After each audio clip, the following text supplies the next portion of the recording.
Hi everyone. Before we get into this audiobook, I'd really appreciate it if you could hit the subscribe button and drop a like. It helps me out a lot as well as contributes a lot to the channel. Now let's get into the story. I hope you enjoy. In the quiet expanse of the Nightfall Pack's territory, where starlight shimmered over endless pines and moonbeams illuminated a well-worn path along the edge of a crystal-clear river, anticipation for the annual mating ceremony stirred everyone from the youngest pup to the eldest elder. Winter's fading chill mingled with the feverish excitement of discovery and renewal. The ceremony was more than a simple gathering. It represented the sacred bond between wolves fated by the moon goddess. It was a night that could change destinies with one spoken claim. Among these expectant souls, a young woman named Celeste stood at the threshold of her future, her heart a mix of hopeful longing and dread. She had never been the type to bask in the limelight, but the rumors swirling around her identity made it impossible to hide in the shadows any longer. She possessed a radiance that came not from arrogance or pretense, but from a profound connection to her wolf spirit. Many said the moon goddess herself had marked her to be chosen as a future Luna. The revelation had unsettled those with more worldly ambitions, especially within the higher ranks of the pack. Such talk had reached the ears of the Alpha, a formidable leader named Alaric, who had spent his life proving his worth both in battle and in diplomacy. Yet he clung to his own vision for the pack's future, one that might not have included a mate who emerged from the moon goddess's direct endorsement. Celeste had felt the power of the moon goddess's call only 3 nights before the ceremony. She was standing near the ancient oak that towered behind the pack house, eyes closed in silent reflection, when an immense surge of warmth coursed through her veins. The sensation drove her to her knees and filled her chest with a light so vibrant she could hardly draw breath. She knew, in that moment, that she was not just any she-wolf in the pack. She had been singled out for a higher purpose. Word spread quickly among the pack members that the moon goddess had touched her, that an extraordinary fate awaited. Celeste confronted her own astonishment and felt both honored and terrified. The sense of destiny weighed upon her, making every step she took feel charged with a gravity she had never known. On the eve of the ceremony, the whole pack gathered in the clearing near the Nightfall Pack's communal hall. Torches lined the circular perimeter, shedding flickering light on both the participants and the spectators. Dressed in a flowing pale gown, Celeste approached the raised stone platform at the center with her head held high. Her wolf stirred within, urging her to remain calm but alert.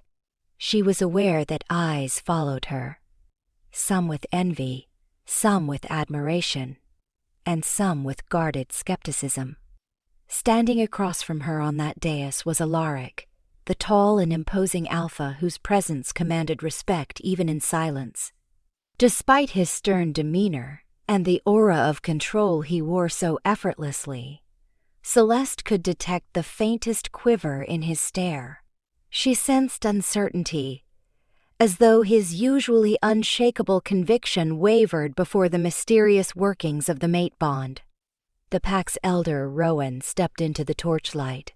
His voice echoed through the clearing with ceremonial dignity as he began to address the crowd. Everyone stilled, even the breeze dying to a hush as anticipation hung thick in the air. Rowan spoke of the significance of the mating ceremony, reminding each wolf of their sacred responsibility to uphold unity, balance, and respect for the will of the moon goddess. Celeste swallowed hard. She understood that the elder's words hinted at her own destiny, she who had been chosen, not by random chance or fleeting infatuation, but by a higher power that demanded her readiness to shoulder a Luna's role. Alaric stood in silence, his features betraying little. Celeste wondered if he felt the weight of the prophecy that so many had whispered about. Rumor insisted that Alaric sought a strategic mate from a neighboring pack to cement an alliance, or that he harbored an ideal vision of what his Luna should represent. Whatever the truth, the possibility of him rejecting the mate bond had lodged like a splinter in Celeste's mind, one she tried to dismiss as an impossible rumor. She wanted to believe that any werewolf, particularly the alpha, would respect the direct call of the moon goddess, but a persistent anxiety gnawed at her. She prayed her concerns were simply her own insecurities. When the elder paused, the time came for Alaric to acknowledge or deny the mate bond. Tradition allowed for the potential mates to communicate openly, to express acceptance of their bond, or to voice any conflict before the entire pack.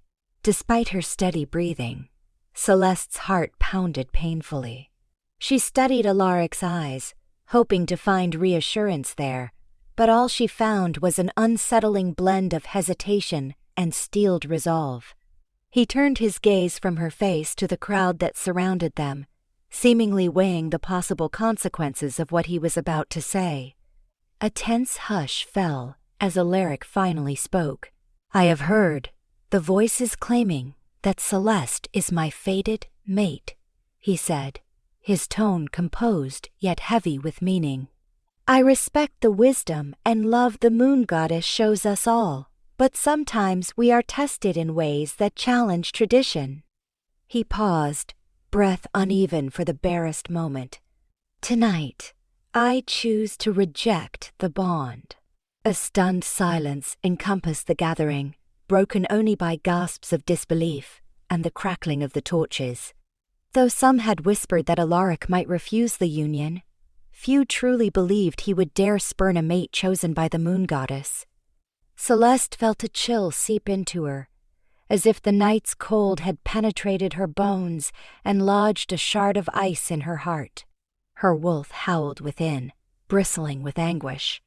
She could barely comprehend the fact that the man she had been destined for, the man who should have seen her as his partner, had flung the gift aside before a crowd of onlookers. Alaric cleared his throat, as though forcing himself to elaborate. "My pack is at a delicate crossroads," he announced, turning to face the ring of curious, shocked faces.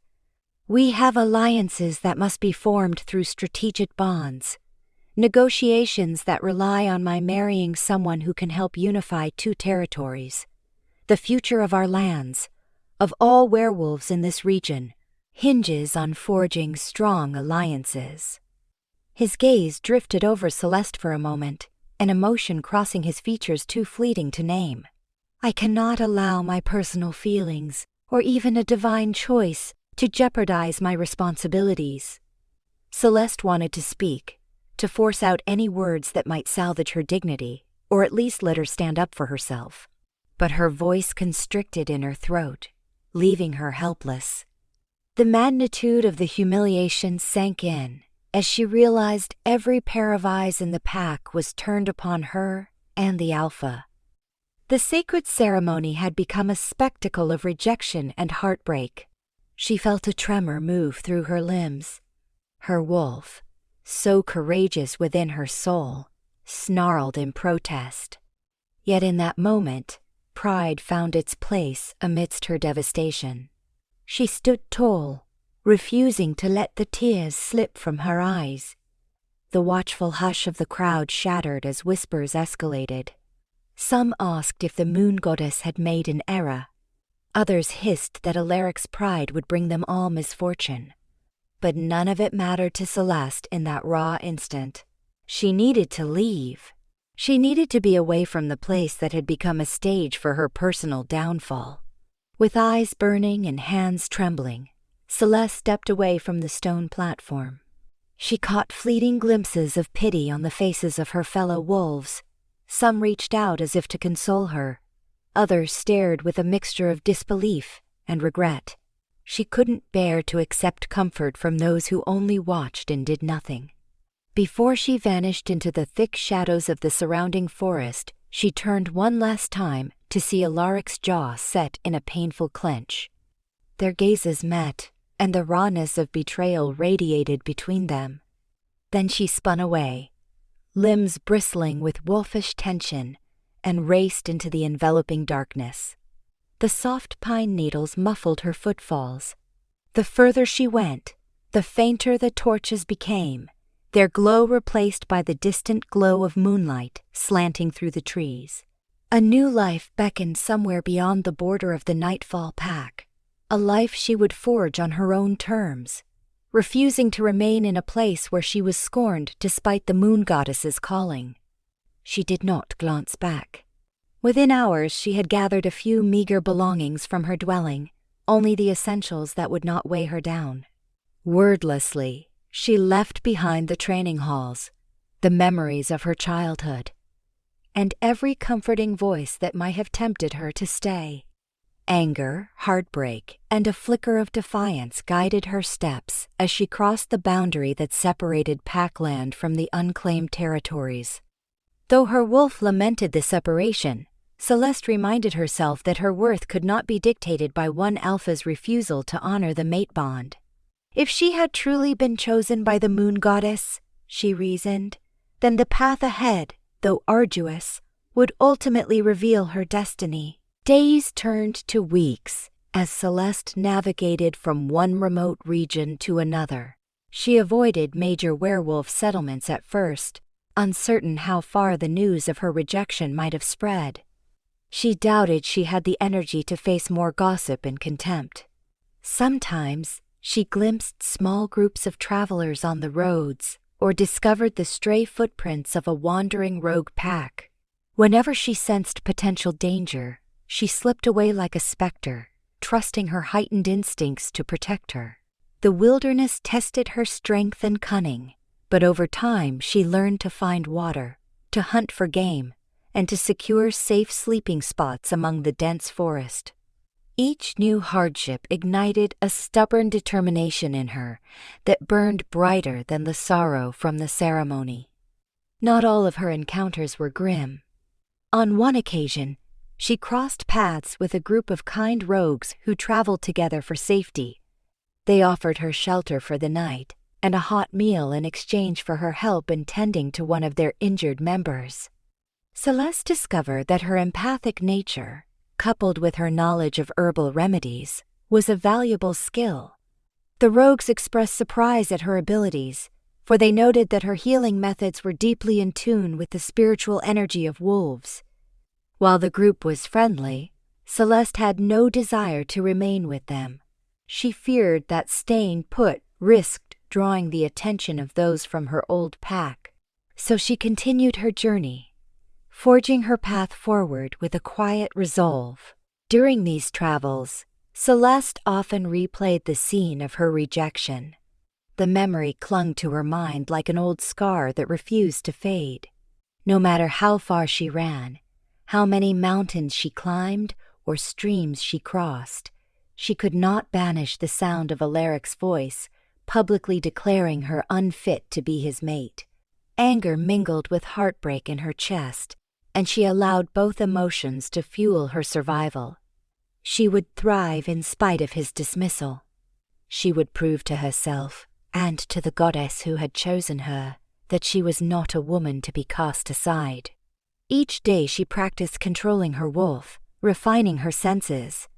She practiced leaps, stealth runs through thick brush, and combat maneuvers taught to her in the pack training grounds. Memories of those old lessons stung at first, but she persevered. The further she traveled, the stronger she grew, learning to adapt even when hunger gnawed and the nights turned frigid. Eventually, she found a region known for its scattered enclaves of werewolves living independently. These enclaves were not bound to a single alpha, but cooperated for trade and mutual protection when needed. Many of these independent wolves had their own reasons for not belonging to a formal pack: personal tragedies, ideological differences, or, like Celeste, painful experiences that made them wary of Kaal, hierarchical structures. Here, Celeste discovered an abandoned cottage nestled at the edge of a wide meadow. It was small, just a single room with a stone fireplace and a crooked roof, but it offered her some measure of refuge. She spent long days repairing the decaying structure, patching leaks, and cleaning the slit-blackened fireplace so she could keep warm and cook her own meals. The satisfaction she felt after mending a broken window or restoring a door hinge reminded her of her inner resilience. This new home, despite its simplicity, provided a sense of belonging she had never quite known, even in the pack of her birth. As months slipped into a year, Celeste carved out a peaceful life for herself. She gathered herbs and sold them in the nearby market, earning a modest living. Her proficiency in healing quickly became her ticket to acceptance among the small community. She was no longer seen as just a runaway from some unknown pack. She was the skilled herbalist with deep compassion for all who needed help. Men, women, and children who lived in the outskirts looked to her when they nursed injuries or fell ill. She had a soft-spoken assurance that instilled a sense of calm in the most anxious of patients. Word spread about her remedies, drawing more visitors who, upon discovering her easy kindness, often returned with fresh produce, rare seeds, or handcrafted items in gratitude. Though she settled into this routine, the ghost of her rejection occasionally visited her dreams. She would wake before dawn, drenched in cold sweat, heart pounding from the remembered pain of that ceremony. Even so, each day she rose, fed her wolf the chance to run through the open meadow, and found new ways to embrace her freedom. The heartbreak from Alaric's rejection had not vanished, but it no longer defined her. Rather, it served as a potent reminder of what she had endured and survived. Sometimes, as she stood under the moonlight outside her little cottage, she silently asked the goddess what grand plan was meant for her. She had come to accept that the road to becoming a Luna, even if only in spirit, was never guaranteed to be smooth. Her trials were shaping her, strengthening her for a future she could not yet see. Meanwhile, far from her secluded meadow, the Nightfall Pack faced its own challenges. Whispers of conflict with neighboring territories grew, though Celeste knew nothing of these developments. Since her departure, Alaric had been overseeing negotiations with one of the larger packs in the region, seeking exactly the strategic alliance he had spoken of that fateful night. Yet alliances built on political convenience rather than genuine trust often proved volatile. Tensions continued to escalate. If rumors were to be believed, Alaric's pack found itself on the brink of war, having offended a rival whose power exceeded even Alaric's formidable leadership. Of course, Celeste remained oblivious. Her energy was devoted to forging a future shaped by her own determination. She had no reason to suspect that Alaric, who had dismissed her as unworthy, might someday come to regret his decision. To Celeste, the heartbreak belonged in the past. She believed her new life was enough. She believed she had successfully left all vestiges of her old life behind, including the alpha who had shattered her spirit before the entire pack. But fate has a cunning way of guiding lost souls back into collision courses when the time is right, especially when the moon goddess is involved. Without yet knowing it, Celeste was stepping closer to another turning point, one that would challenge everything she thought she had learned about healing, forgiveness, and her own power. For though she lived removed from pack politics, her presence, and the stamp of the moon goddess on her life, would inevitably draw those she had fled from straight to her doorstep. Late one evening, after Celeste had put away her herbal mixtures and finished cleaning her small cottage, she stepped outside to breathe in the crisp air. The meadow stretched before her, moonlight shining on tall grasses that swayed gently in the breeze. She closed her eyes and listened to the hush of the night, the distant calls of owls, and the faint rustle of some small creature's flight through the underbrush. Her senses, awakened by that primal bond with her wolf, soaked in the serenity of the moment. This was her sanctuary, her reward for having survived the worst kind of betrayal. She felt no pang of loneliness. She felt no bitterness, at least not in that moment. The silent promise of a new day calmed her restless spirit. Yet, as she looked upon the moon's bright disk, she sensed a subtle change in the night's pulse. The wind carried a tremor she could not name. A whisper seemed to brush through the edges of her consciousness, a faint echo of the power that had once shaken her entire being during the pack's mating ceremony. A trace of restlessness flooded her chest, and her wolf stirred with curiosity.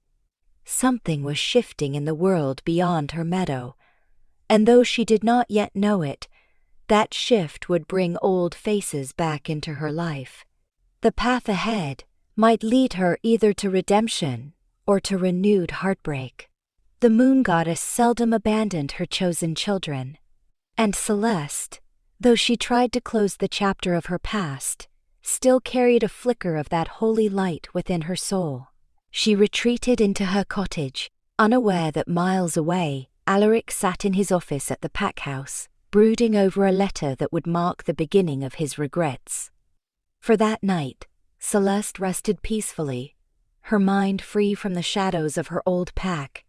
Yet even in slumber, her wolf's keen instincts sensed that every calm before a storm is precious but fleeting. She might have been free physically, but the threads of fate still bound her to a future where she would face Alaric again, this time on terms shaped by her own hard-earned strength. With the hush of midnight draping the meadow, Chapter 1 of Celeste's rebirth drew to a reflective close. She had survived the worst kind of public renunciation, fled her home to build a modest existence, and found in her solitude a resourcefulness that confirmed she was no ordinary wolf. Unbeknownst to her, destiny was stirring the waters she had tried so hard to smooth. A confrontation with her past loomed on the horizon, brimming with the possibility of closure, or the chance for the very alpha who had cast her aside to witness her transformation into a woman far stronger than the broken figure he had ridiculed under the watchful gaze of the pod. Moon Goddess. Several seasons had passed since Celeste erected that humble home in the meadow, turning the small cottage into a cozy haven that pulsed with life and warmth.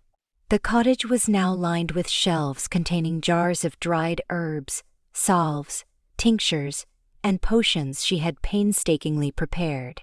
The scents of lavender, rosemary, and chamomile often escaped through the open windows, greeting any passerby with a soothing welcome.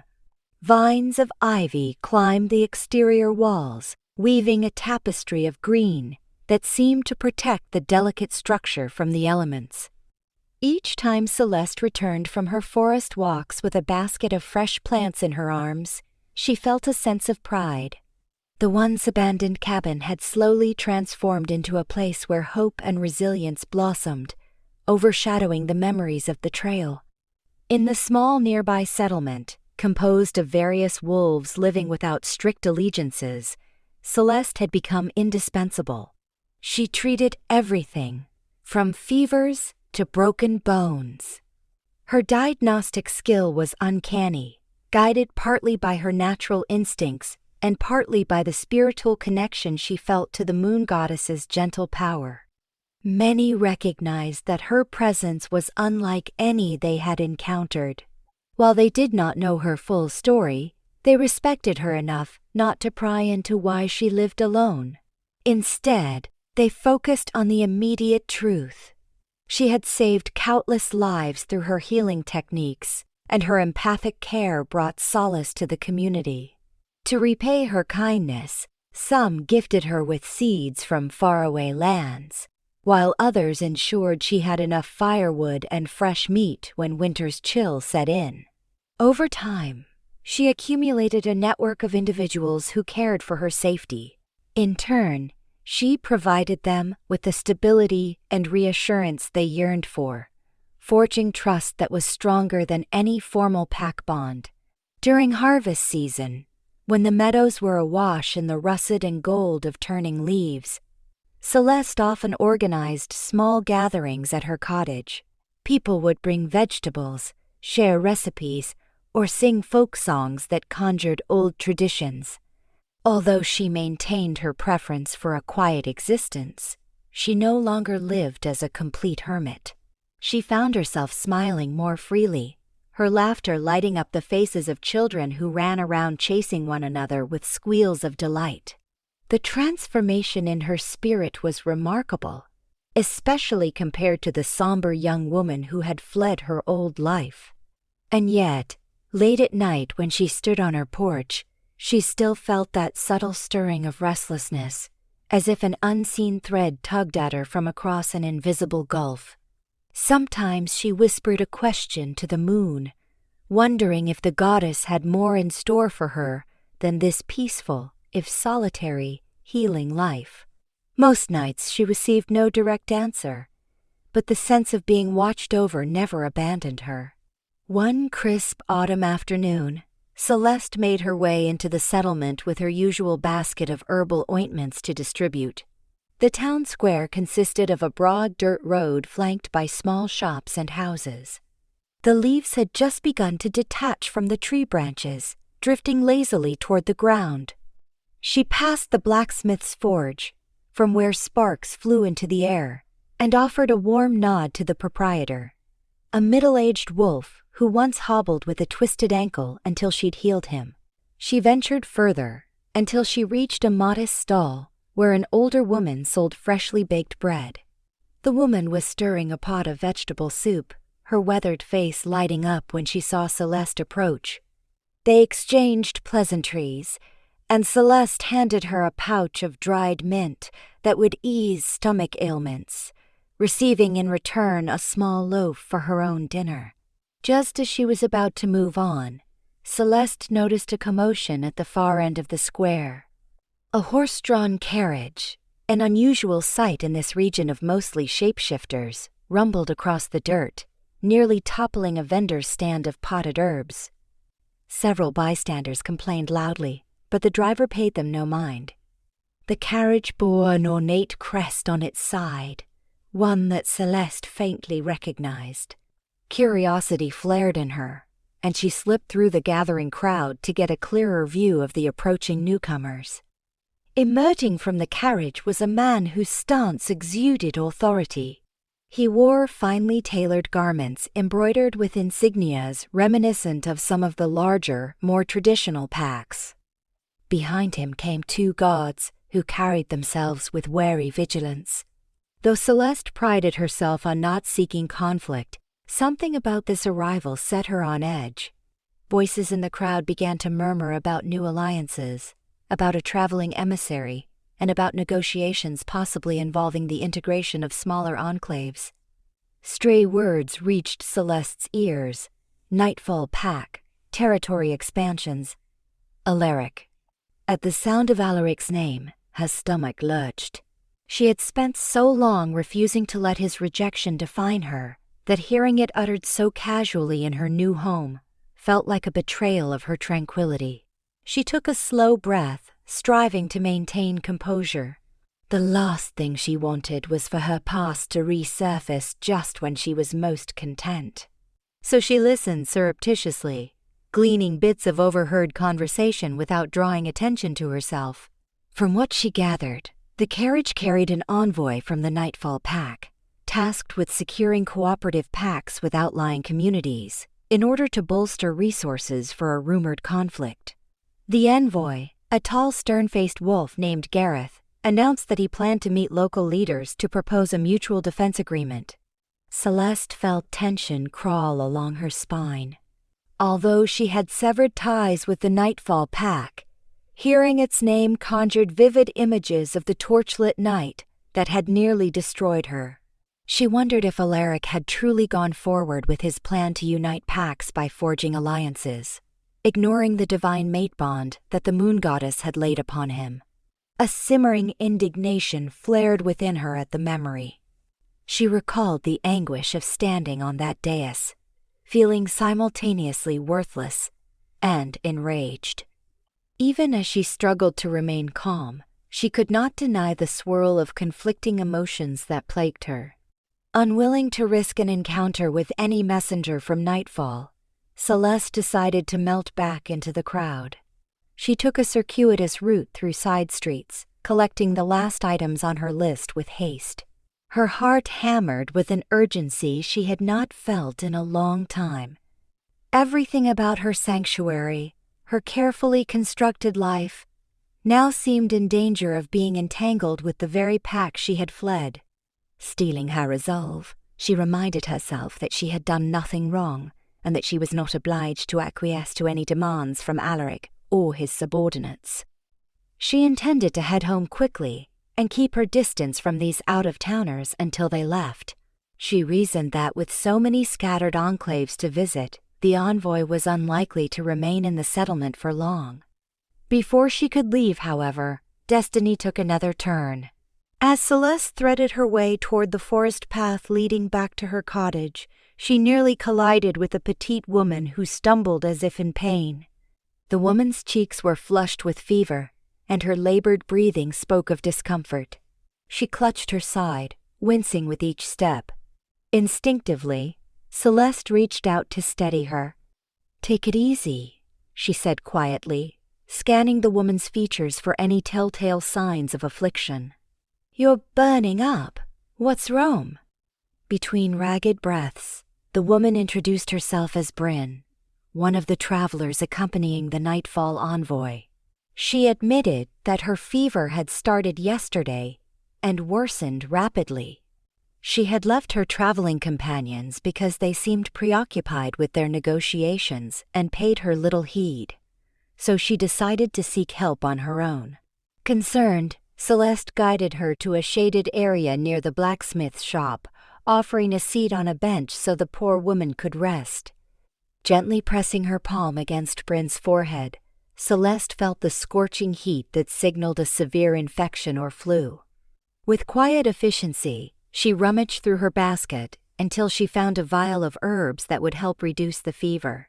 "Take a few drops of this," Celeste instructed, measuring her tone with comforting reassurance.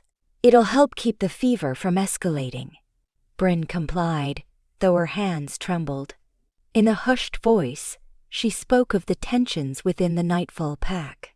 She mentioned that Alaric had run into difficulties with a neighboring territory, one with enough combined packs to threaten Nightfall's borders. "He's desperate," she whispered between coughs. "Everyone says so. The alliances he's forging are not going as smoothly as he hoped.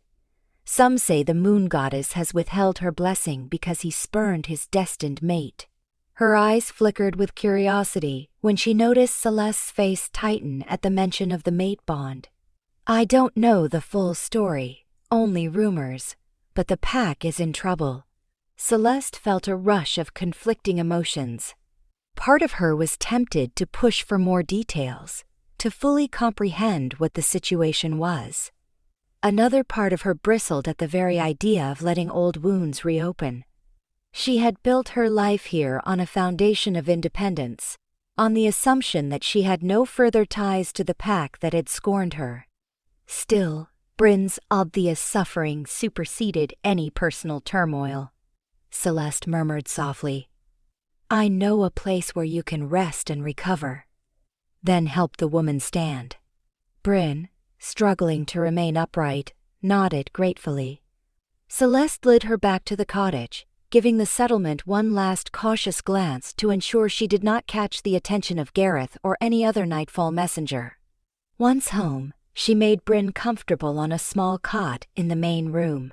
She lit a fire to warm the space and brewed an herbal tea using an infusion of willow bark and feverfew.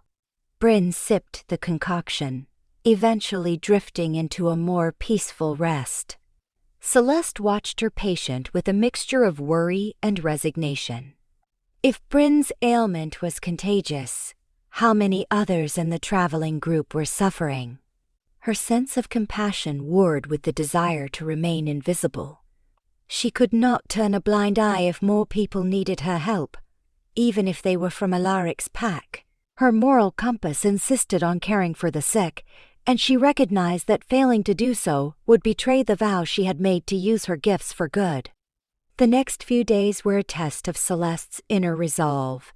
She alternated between tending to Bryn, making soups, changing cool compresses, and administering carefully measured doses of herbal remedies, and brooding over the unintentional closeness she now had to the Nightfall envoy. While Bryn was too weak to provide more insight into the pack's situation, Celeste gleaned enough from the woman's feverish ramblings to know that the possibility of open conflict loomed if Alaric could not secure additional allies. Sometimes the name Alaric slipped from Bryn's lips like a plea, as though the very utterance implied he might somehow fix her pain. Celeste, however, could not prevent her own heart from clenching with memories she had tried so hard to bury. She pushed aside the remnants of bitterness and dedicated herself to ensuring Bryn's recovery, both for the woman's sake and to honor the healing gift that she knew came from a higher calling. On the morning of the 5th day, Bryn's fever broke. She woke in a clearer state, able to hold a conversation without lapsing into coughing fits. Celeste brought her a bowl of warm porridge. As Bryn ate, she glanced around the tidy cottage, appreciation evident in her eyes. "I'm sorry to have inconvenienced you," she said softly. "You've gone far beyond what most strangers would do." Celeste waved off the apology. "I couldn't leave you to fend for yourself in that condition." She paused for a moment, searching Bryn's face. "I'm curious, though. How did you end up traveling with the Nightfall envoy? And what exactly do they hope to accomplish here?" Bryn exhaled, leaning against the headboard of the cot. "I used to live in a small pack not too far from Nightfall's main territory," she said, her voice still a bit husky. "When the call came for additional healers, scribes, and advisors to join negotiations, I volunteered.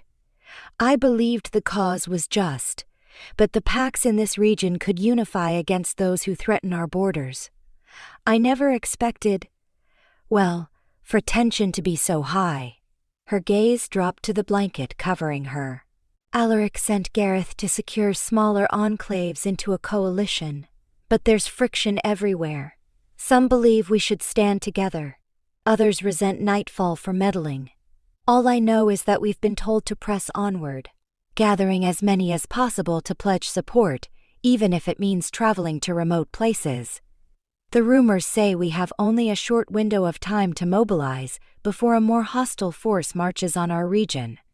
Celeste absorbed Bryn's words in silence, recalling the prideful way Alaric had dismissed the bond they once shared. Could he be paying the price for that now?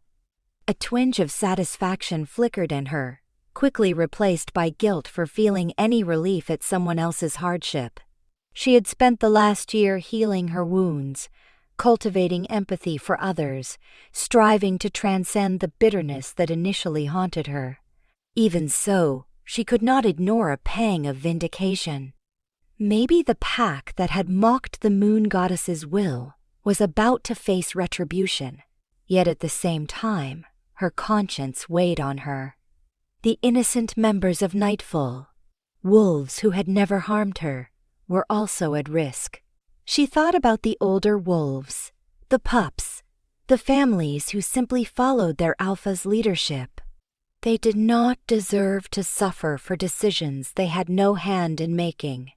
With measured composure, Celeste asked, "Have there been any direct clashes yet?" The question emerged with more urgency than she intended. Bryn shook her head. "Not officially, but border skirmishes have flared up, and there are rumors of sabotage against supply lines. Alaric is said to be desperate to fortify alliances. Even if you dislike him, you can see how it might be necessary. The entire region could be swallowed by war otherwise." Celeste nodded, letting the conversation drift into silence. Thoughts weighed heavily on her mind.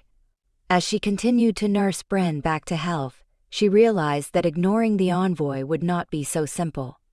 If the settlement was dragged into negotiations, There was every chance she might cross paths with one of Alaric's representatives. And if word spread of a talented healer living on the outskirts, she might find emissaries knocking on her door, requesting or demanding her assistance. The sense of dread she felt at that possibility was tangible. She had carved out a safe space for herself, free from judgment and heartbreak. Yet the swirling storm beyond her meadow threatened to pull her back into the fray, no matter how much she resisted. After about a week of resting, Bryn regained enough strength to venture outdoors. She insisted on helping Celeste gather herbs from the meadow, as a gesture of gratitude, though Celeste worried that the exertion might be too much for her. Their conversations became more casual, revolving around everyday topics, favorite foods, funny childhood anecdotes, small talk about the weather. Bryn possessed a warm nature that made it difficult for Celeste to remain guarded, despite knowing that Bryn was connected to the same pack that had once cast her aside. As they worked together, carefully clipping fresh stems of healing plants, Bryn softly confided, "I'm supposed to meet Gareth in 2 days," he said to regroup at the settlement's main hall before we move on to the next outpost. "He'll probably suspect I ran off if I don't show up." A troubled look passed over her features. "Truthfully, I'm not sure if I want to continue. I joined because I believed we were protecting innocence, but this entire campaign feels weighted by some unspoken tension. Still, I have obligations." Celeste understood well the pull of duty. She nodded, pressing a cloth around the stems of the herbs. "Your path is your own to choose," she replied gently, though an edge of empathy tinged her voice. She recognized that Bryn's dilemma mirrored her own from a year ago, when she felt bound to serve a purpose, only to be shoved away by the very authority she sought to support. "If you feel you can do some good, maybe that's enough reason to keep going," Celeste added, her words a quiet offering of hope. "Just look out for your own well-being first. No cause is worth sacrificing your life if it isn't truly yours to believe in." As the sun dipped below the treetops, staining the sky with fiery hues of orange and pink, Celeste and Bryn made their way back to the cottage. The conversation drifted to more benign topics: favorite flowers, the best way to brew certain teas, and the small joys one could find in the hush of twilight. The familiarity of these moments reminded Celeste of how she once yearned for friendship and community within her old pack. Back then, she had wanted to be embraced as a valued member. Now, ironically, she had found acceptance in a place where hierarchical judgments did not overshadow kindness. When night fell, Bryn returned to her cot, promising to rest up before attempting the journey back to the envoy. Celeste tidied up the kitchen area, setting aside some supplies for Bryn to take with her. She then stepped out onto the porch, drawn by the radiant glow of the full moon rising over the meadow. The crisp evening air filled her lungs, and she tilted her head to gaze at the celestial orb that had once symbolized her fate as a Luna. The memory of that night, her heartbreak, her flight, seemed distant, like a bad dream. Yet she could not deny the stirring in her blood, a subtle reminder that she was still connected to the spiritual realm of werewolves, still marked as something more than a solitary wanderer. In the quiet hush of that moonlit porch, she allowed herself a brief reflection on Alaric. She remembered his strong posture, the commanding tone of his voice, the remarkable power he wielded over their old pack. She remembered how his gaze, for just one fraction of a second, had flickered with conflicted emotion on that ceremony night. Did he feel regret now? Did he sit in the pack house, wondering what had become of the mate he threw away? A fleeting wave of sadness overcame her, mingled with the subdued anger that had never fully dissolved. She forced herself to remember how she had clawed her way toward independence. She was no longer that trembling young wolf who felt unworthy because an alpha had deemed a strategic marriage more important than her own worth. Still, If war approached, if the entire region was at risk, she could not simply pretend none of it mattered. The moon goddess had chosen her for a reason. Her power to heal, her connection to the spiritual energies, and the potential she carried might prove integral in the days to come. Standing in the glow of the full moon, she considered the possibility that she might soon be forced to face her past. Would she be ready?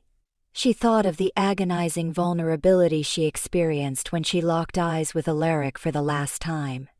She was stronger now, battle-tested by the crucible of survival. If she confronted him again, the outcome would not mirror that shameful night. The next morning, Celeste prepared a bundle of provisions for Bryn: dried meats, herbs to ward off any resurgence of fever, and a container of fresh water. Bryn thanked her profusely, tears glimmering in her eyes. "You saved my life," she murmured, glancing around Celeste's cozy cottage. "I wish we had a healer like you in the envoy." Celeste offered a small, tight-lipped smile. She was too cautious to reveal her real identity or the depth of her abilities. The risk was too high. "Be well," she said, pressing the provisions into Bryn's hands. "And be careful. War seldom spares those who are unprepared." Before departing, Bryn hesitated at the threshold. "If you ever find yourself needing refuge, if things in this area become unsafe for any reason, seek me out. I'll do what I can." She scribbled a rough map on a scrap of parchment, indicating a neutral trading post where she might be found in the coming weeks. The gesture, full of earnestness, caught Celeste off guard. She accepted the parchment, touched by Bryn's kindness, even if she could not see herself willingly moving closer to Nightfall's orbit. The two women exchanged one last understanding glance. Then Bryn turned and headed down the worn trail, adjusting the strap of her satchel as she navigated the tall meadow grass. That day, Celeste worked in her garden, focusing on replenishing the stores of herbs she had depleted while caring for Bryn. She mulched the soil around the base of her plants and sprinkled them with water from the creek that ran behind her cottage. The task soothed her nerves, providing a sense of routine and grounding. She kept an ear open for any unusual sounds, half expecting Gareth or another envoy member to appear, searching for Bryn. Yet no one came. By sunset, Celeste felt a measure of relief, telling herself that perhaps the envoy had continued onward without suspecting Bryn's whereabouts. But as twilight settled in, new worries surfaced. What if more travelers fell ill? What if the rumored conflict intensified, encroaching on this haven she had painstakingly built? The undercurrent of restlessness in her wolf grew stronger. She recalled how her mother once taught her that a wolf's intuition often sensed impending changes. Closing her eyes, she attuned herself to the subtle pulsations of energy in the air. She sensed uncertainty. The calm around her was precarious, almost an illusion.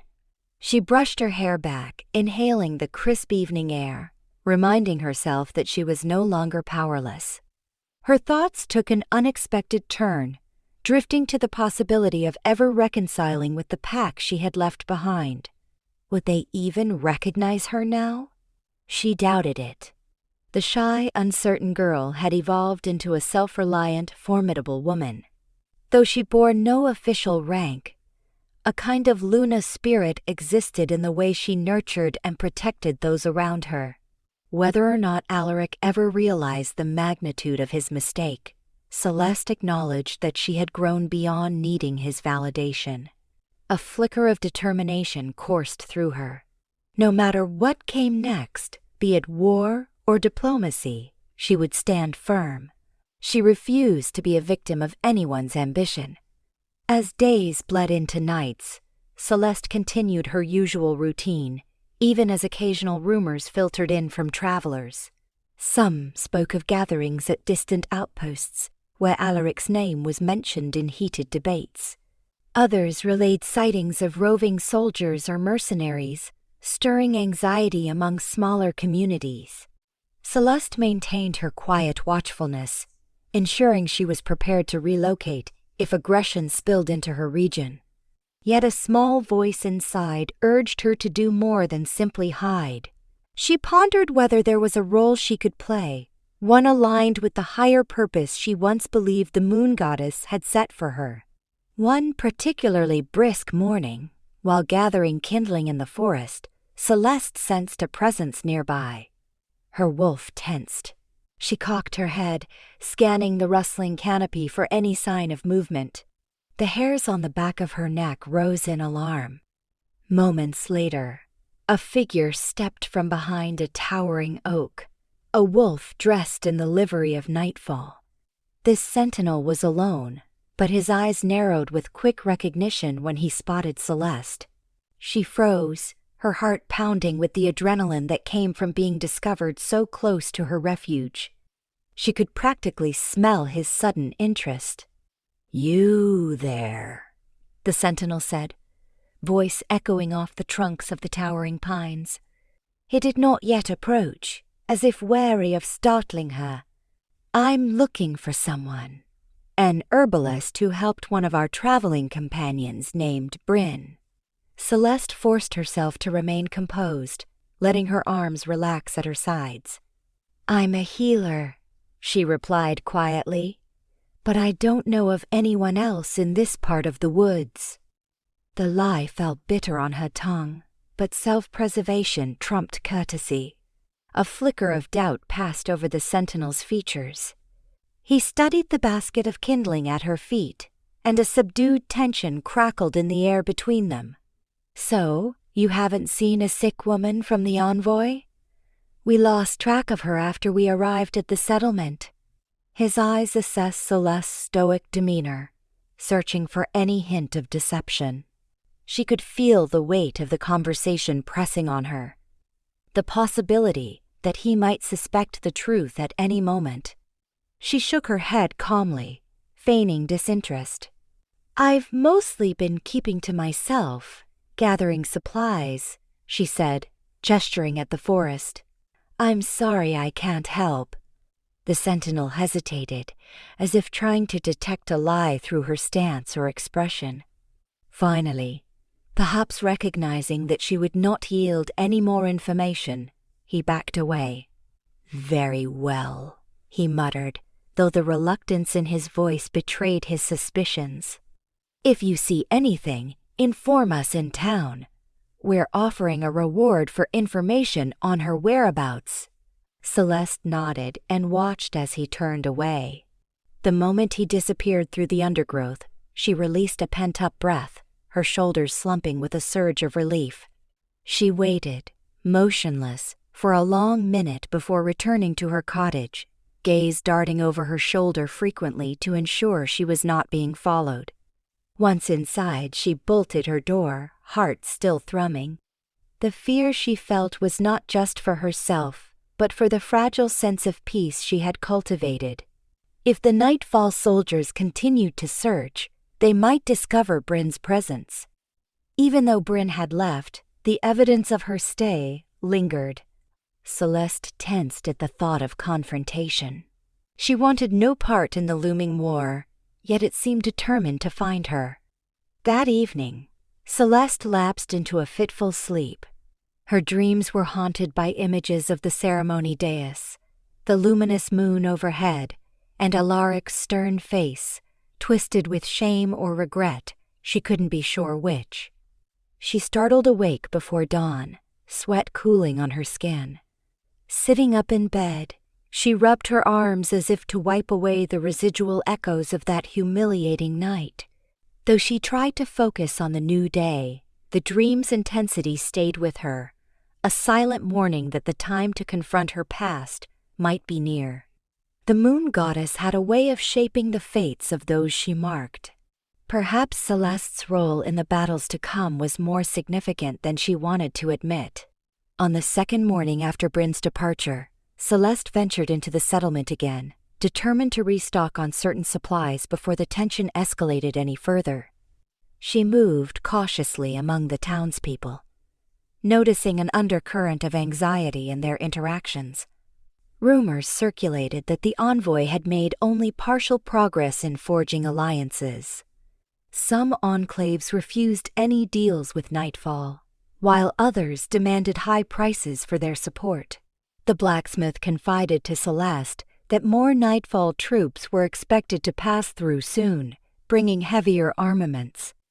"We might be seeing a gathering of forces," he warned grimly, wiping sweat from his brow with a sooty rag. "I hope it doesn't spill over into bloodshed." Celeste purchased the materials she needed: extra bandages, fresh cloth, and certain rare spices to bolster her herbal medicines, then swiftly departed. The possibility of encountering Gareth or other emissaries weighed heavily on her mind. As she walked, she glimpsed the carriage from before, parked beside the central hall, its driver anxiously pacing, while a cluster of stern-looking wolves conversed in hushed voices. Sensing danger, she slipped through a side lane, blending with the stream of pedestrians until she reached the familiar forest path that led home. She would have to limit her trips to town from here on out, lest she risk crossing paths with the wrong individuals. Back at her cottage, she began preparing new salves, her hands moving with practiced skill. Yet her mind drifted, consumed with worry. She could not remain neutral if the war arrived at her doorstep. Her moral obligation to help the wounded, no matter which side they fought on, would undoubtedly place her in a precarious position. The potential for conflict to tear apart the fragile sense of belonging she had nurtured gnawed at her. She recalled the day she left the Nightfall Pack's territory, her tears dried by the wind of her frantic flight, and promised herself she would never kneel before that pack again. But in war, lines blur, and survival can force alliances that once seemed impossible. Night after night, Celeste prayed for guidance under the moon's glow. She asked the goddess for clarity, for a sign that would direct her on how to use the power within her. While she was not sure she believed in the concept of destiny anymore, she could not deny feeling a faint whisper stirring within her spirit. The dream she had of Alaric, though deeply unsettling, hovered in her thoughts. She wondered if it was a premonition or a simple manifestation of her unresolved feelings. Either way, she steeled herself for the possibility that time might soon test her resolve in ways she could not predict. In the days that followed, she continued to hear scattered updates. A supply cart had gone missing at the crossroads, sparking rumors that rival forces were already setting traps. A traveling bard passed through, singing somber melodies about an impending battle that would reshape the region. Celeste remained hidden from the Nightfall soldiers, though a few townspeople discreetly informed her when they came asking questions about a certain young herbalist who had helped Bryn. Concern for her own safety warred with her compassion for others. She knew that if more ill or injured came seeking her assistance, she wouldn't turn them away. Late one afternoon, a knock sounded at her door. Startled, Celeste paused from pounding herbs in her mortar. She quietly set the pestle down, her pulse hammering in her ears. She could not sense the presence of any immediate threat, but the unexpected visitor made her wary. Opening the door only a crack, she found a man standing on the porch. He was an older wolf, likely in his twilight years, wearing simple clothes and leaning on a walking stick. "Beg your pardon, miss," he said, voice quavering with age, "but folk in town said you were the one to see for an ailment. My leg's been giving me fits, and with the rumors of war, I can't be limping around if things get bad." Relief replaced her tension. This was no soldier. This was just a local who needed help. She swung the door open and ushered him inside. "You've come to the right place," she assured him gently, guiding him to a seat by the fireplace. She examined his leg, running her hands carefully over the swollen knee. feeling for inflammation or fluid buildup. As she worked, he mentioned that travelers on the main road spoke of possible skirmishes erupting any day now. Celeste listened carefully, her heart sinking. The region truly sat on the brink of chaos. After bandaging the man's knee and giving him a mild salve to rub in daily, she wished him well. He thanked her profusely, then departed with a halting gait, gingerly testing his improved joint. That evening, Celeste stood by her window, watching the clouds drift across a half-moon sky. She felt torn between protecting the sanctity of the life she had built and the growing realization that her destiny might demand she do more. She remembered how her mother would say that every gift bestowed by the moon goddess comes with a responsibility. Healing was not just a hobby for Celeste, it was a calling. Could she stand by while bloodshed approached? Yet how could she risk falling back under Nightfall's domain if she stepped into the fray? A sudden shiver coursed through her, as if an unseen presence watched from the darkness. She had spent months forging a free existence, learning to cherish solitude, and proving her resilience to herself. Yet deep inside, she recognized that she carried a spark of the Luna's power, a gift meant to unite rather than isolate. Perhaps the war was the forging ground for that gift to manifest in a greater purpose. With that thought, Celeste closed her eyes, inhaling the crisp scent of pine and dew. She pictured the Alpha who had once shattered her, kneeling before the luminous presence of the moon goddess, begging for absolution. Whether it was prophecy or mere imagination, she could almost see him turning to her at last, pleading for the bond he had discarded. The vision filled her with equal parts dread and an odd sense of empowerment. She opened her eyes and stared at her reflection in the window. She looked different from the timid young wolf who had fled in tears. Her features were sharper with determination, her posture stronger. In her eyes burned a quiet fire that refused to be extinguished by memories of rejection. No matter the path forward, she would remain steadfast in her convictions. If fate required her to stand at the boundary between rival forces, she would do so with the fortitude she had honed during her exile. And if Alaric came to her in search of the mate he had once spurned, she vowed not to surrender her pride or the independence she had claimed for herself. She would face him as an equal, if ever they met again under the watchful gaze of the moon goddess. As Chapter 2 drew to a close, the tension in the air felt like the breathless lull before a thunderstorm. Celeste's new world was no longer untouched by the looming threats beyond the meadow. Fate seemed to be weaving her into a tapestry of alliances, old grievances, and unspoken possibilities. She stood at the crossroads of destiny, uncertain which direction she would take. But one thing was clear. The day when she might once again look Alaric in the eye was approaching, whether she wished it or not. And this time, she had no intention of bowing her head in submission. She was a woman who had found her power in rejection, who had stitched her wounds into badges of survival, and who would not be easily broken by the tides of war. Within days of Bryn's departure, the atmosphere around Celeste's cottage became increasingly charged with foreboding.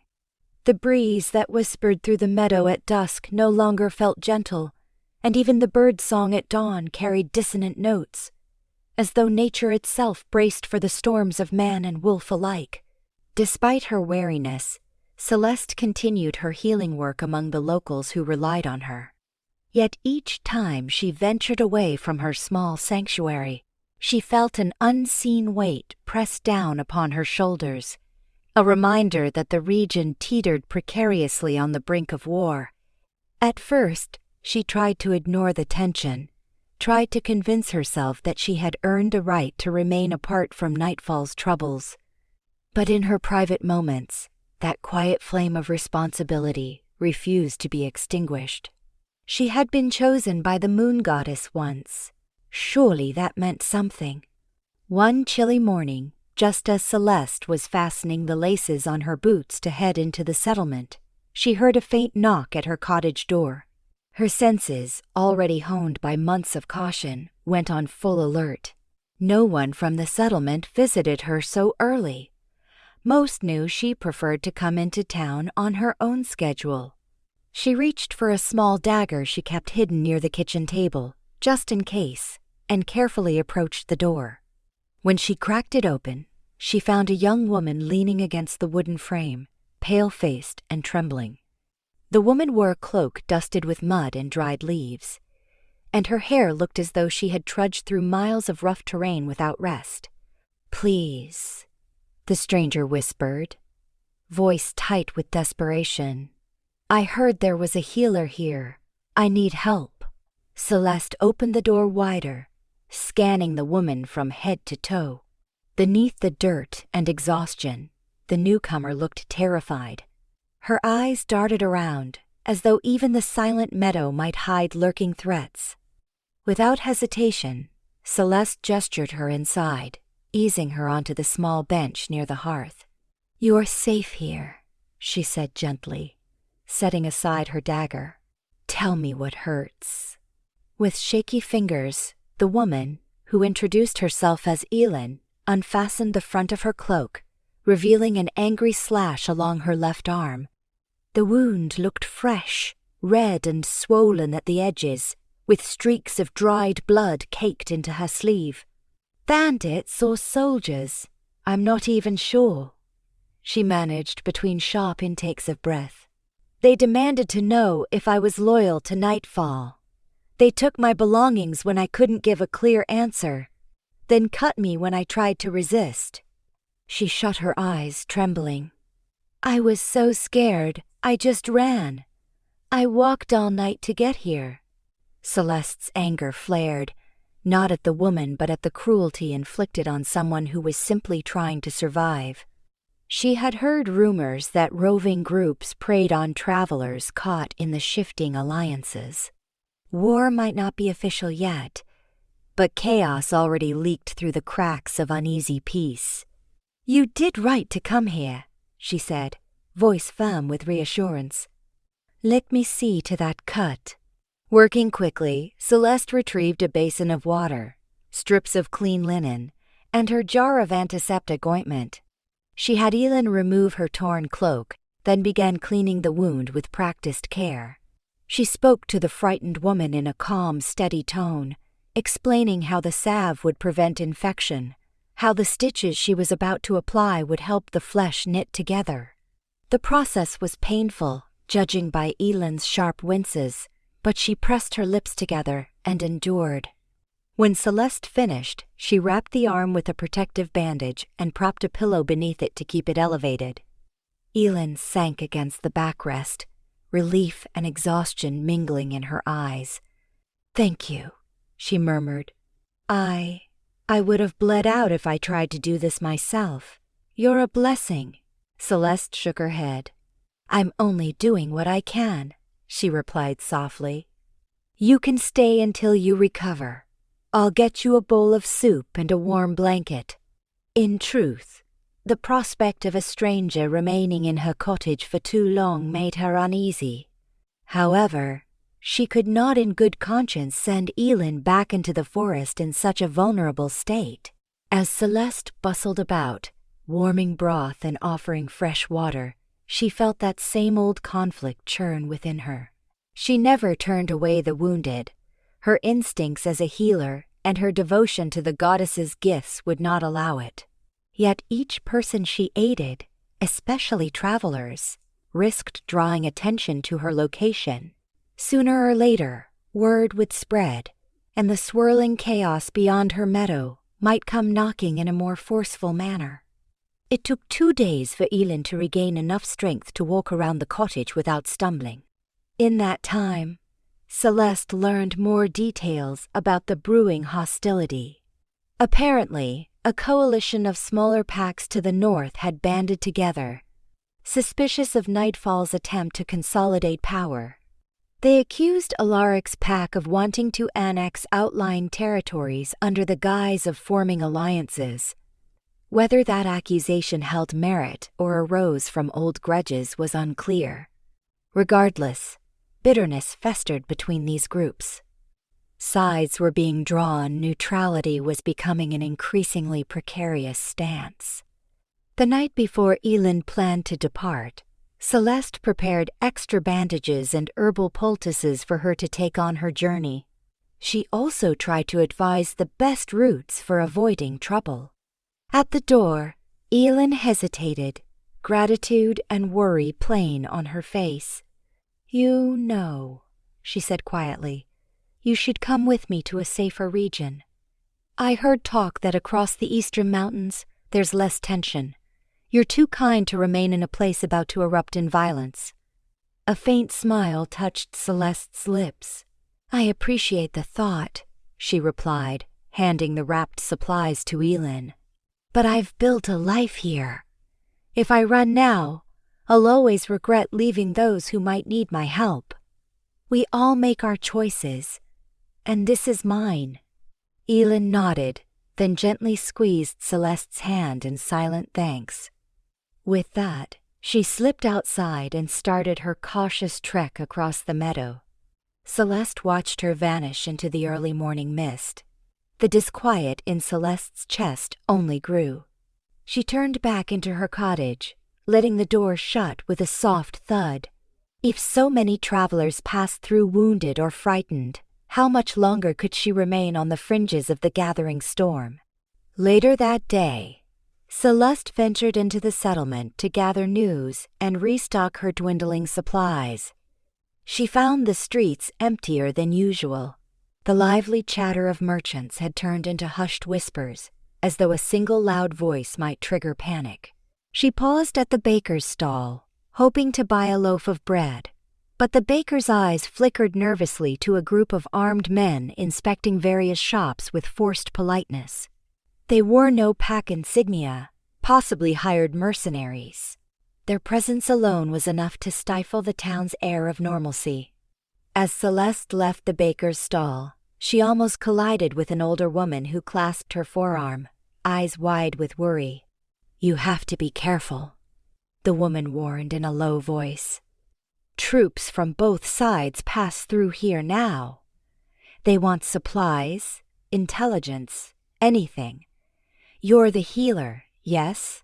Her tone implied that Celeste's reputation extended well beyond a tight circle of friends. "Watch your back, child.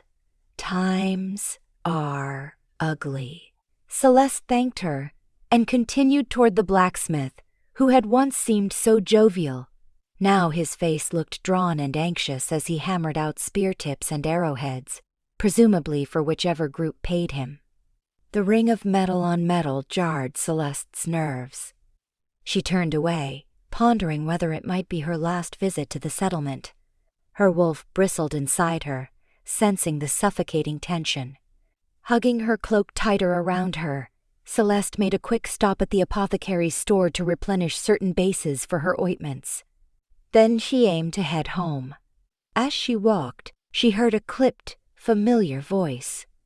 There, over by that stall. That might be her. Freezing, Celeste turned to see Gareth, the same nightfall envoy she had glimpsed before, striding in her direction with 2 other pack members flanking him.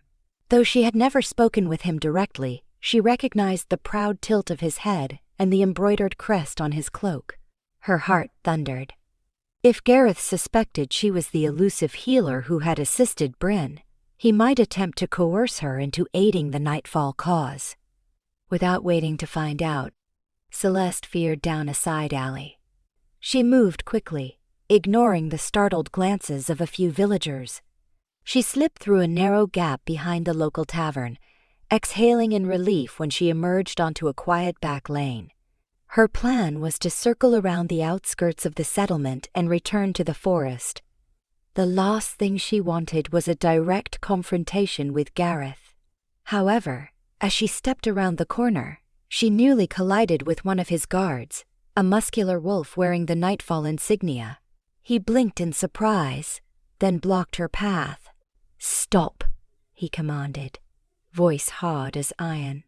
Celeste's pulse hammered in her ears. She stepped back, scanning for an escape route, but Gareth soon appeared behind her, effectively cutting off her retreat. She was trapped between the two men, the alley's stone walls pressing in on either side.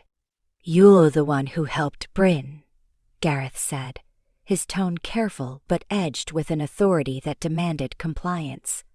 "We've been searching for you for weeks." "Where is she?" Celeste held her chin high, refusing to show fear. "She's gone. She left as soon as she recovered. I don't know her current whereabouts." Gareth studied her for a tense moment, as though trying to parse her honesty. "You're certain?" he asked, narrowing his gaze. "She is a valued member of our envoy. I'm aware that she was ill. We appreciate that you saved her life, but there are more pressing matters." He cast a glance at his companions. "We need your help. Our people have faced sickness and injuries in these tumultuous times. We require a skilled healer, and from what I've gathered, you're the best in this region." She clenched her jaw. "I have responsibilities here. I can't simply join your envoy." Her mind flicked briefly to the memory of Alaric, his public rejection, the stunned hush of the crowd, the sting of humiliation that followed her every step when she fled her birth pack. The last thing she wanted was to align herself with Nightfall. Gareth seemed to guess her resistance. "Look," he said, softening his tone, "I know you have no love for Nightfall. That rumor has reached my ears. Though I admit I do not know the full story, but innocent wolves stand on the brink of war. Many are wounded in border skirmishes. Our own medics can hardly keep up. If we do not find additional healing resources, more will die." Celeste hesitated, her heart pounding. She understood the magnitude of saving lives. Her moral code demanded she consider it. Yet the thought of stepping back into the fold of a pack that once spurned the moon goddess's choice left a bitter taste in her mouth. She attempted to push past the god to end this conversation, but Gareth raised his hand.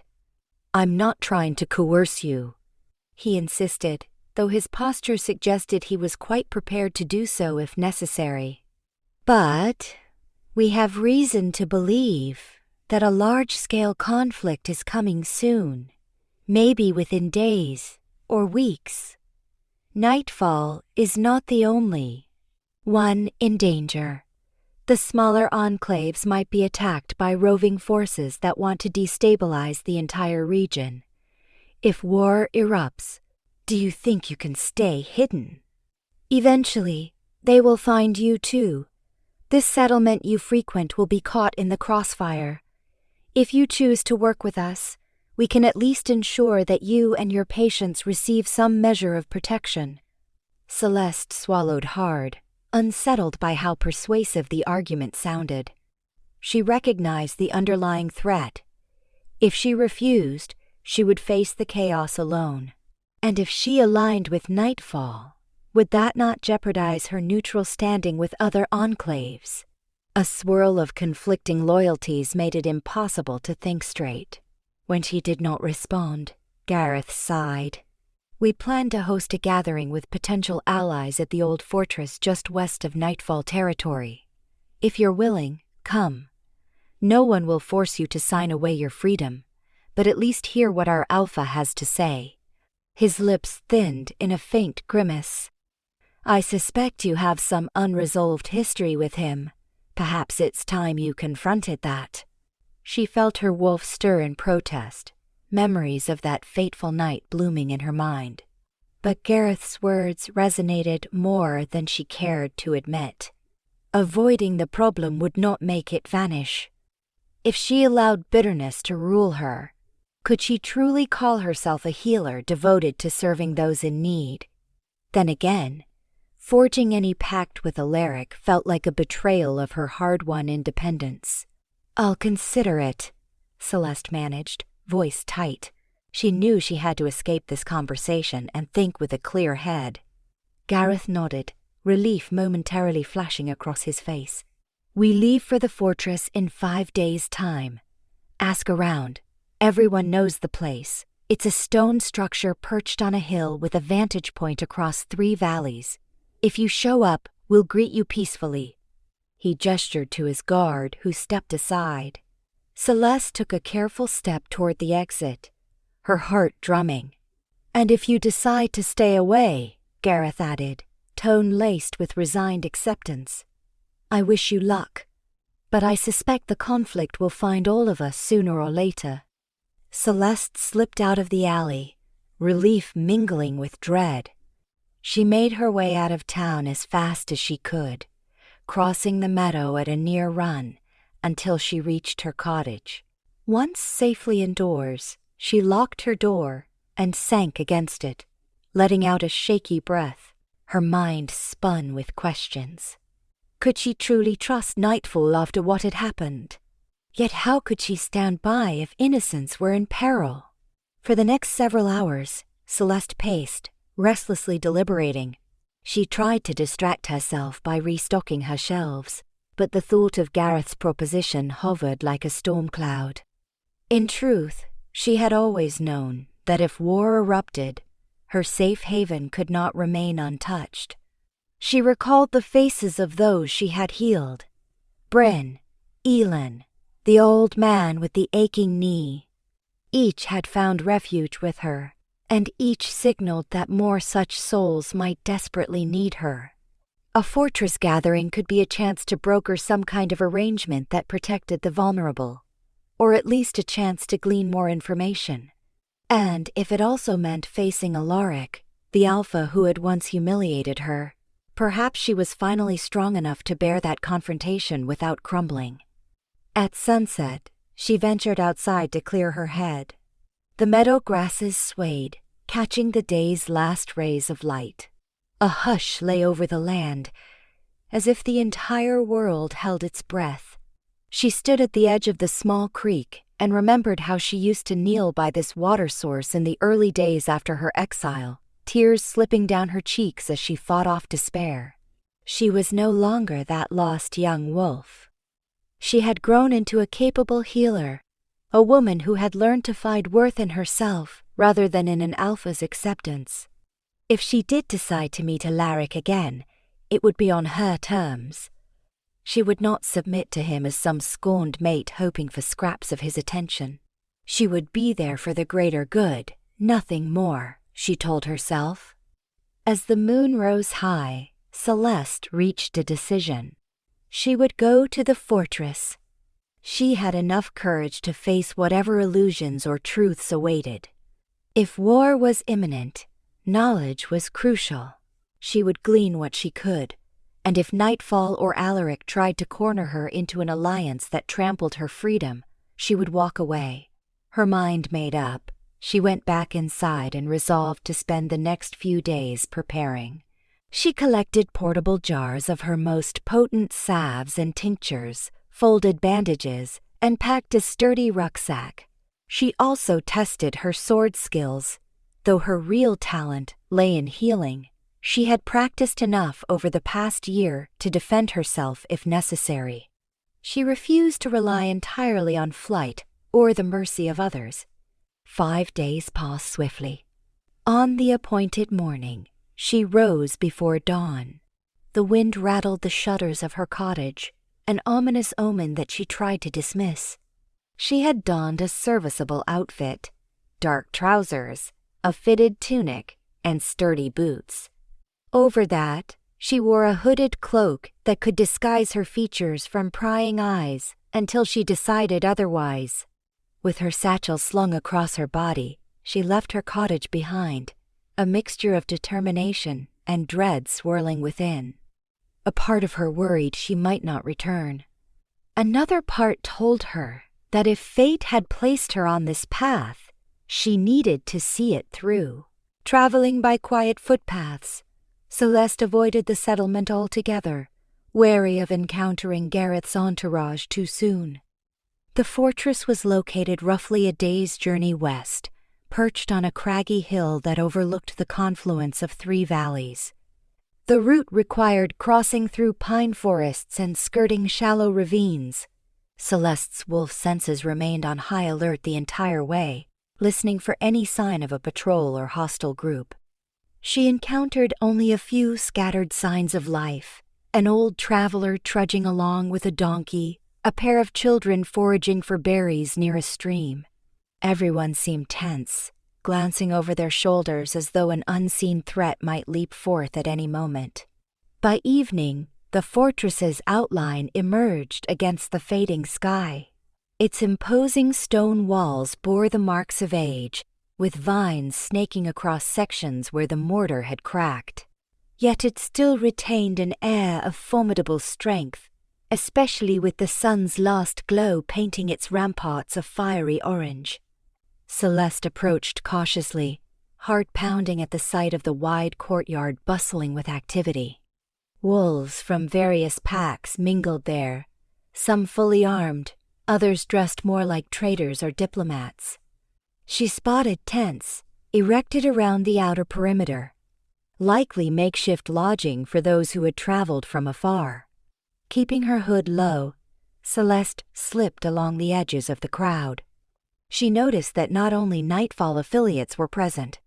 Representatives from smaller enclaves, plus a smattering of unaffiliated rogues, seemed to be investigating the possibility of forging alliances.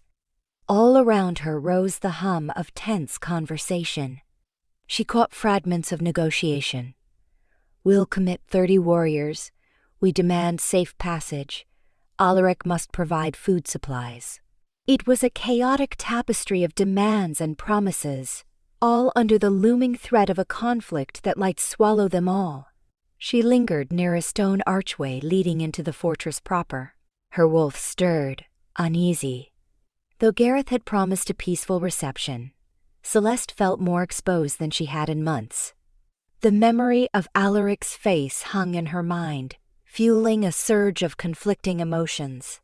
She reminded herself, "I am here as a healer, nothing more. I have my own power and my own will. If they attempt to break me, they will not succeed."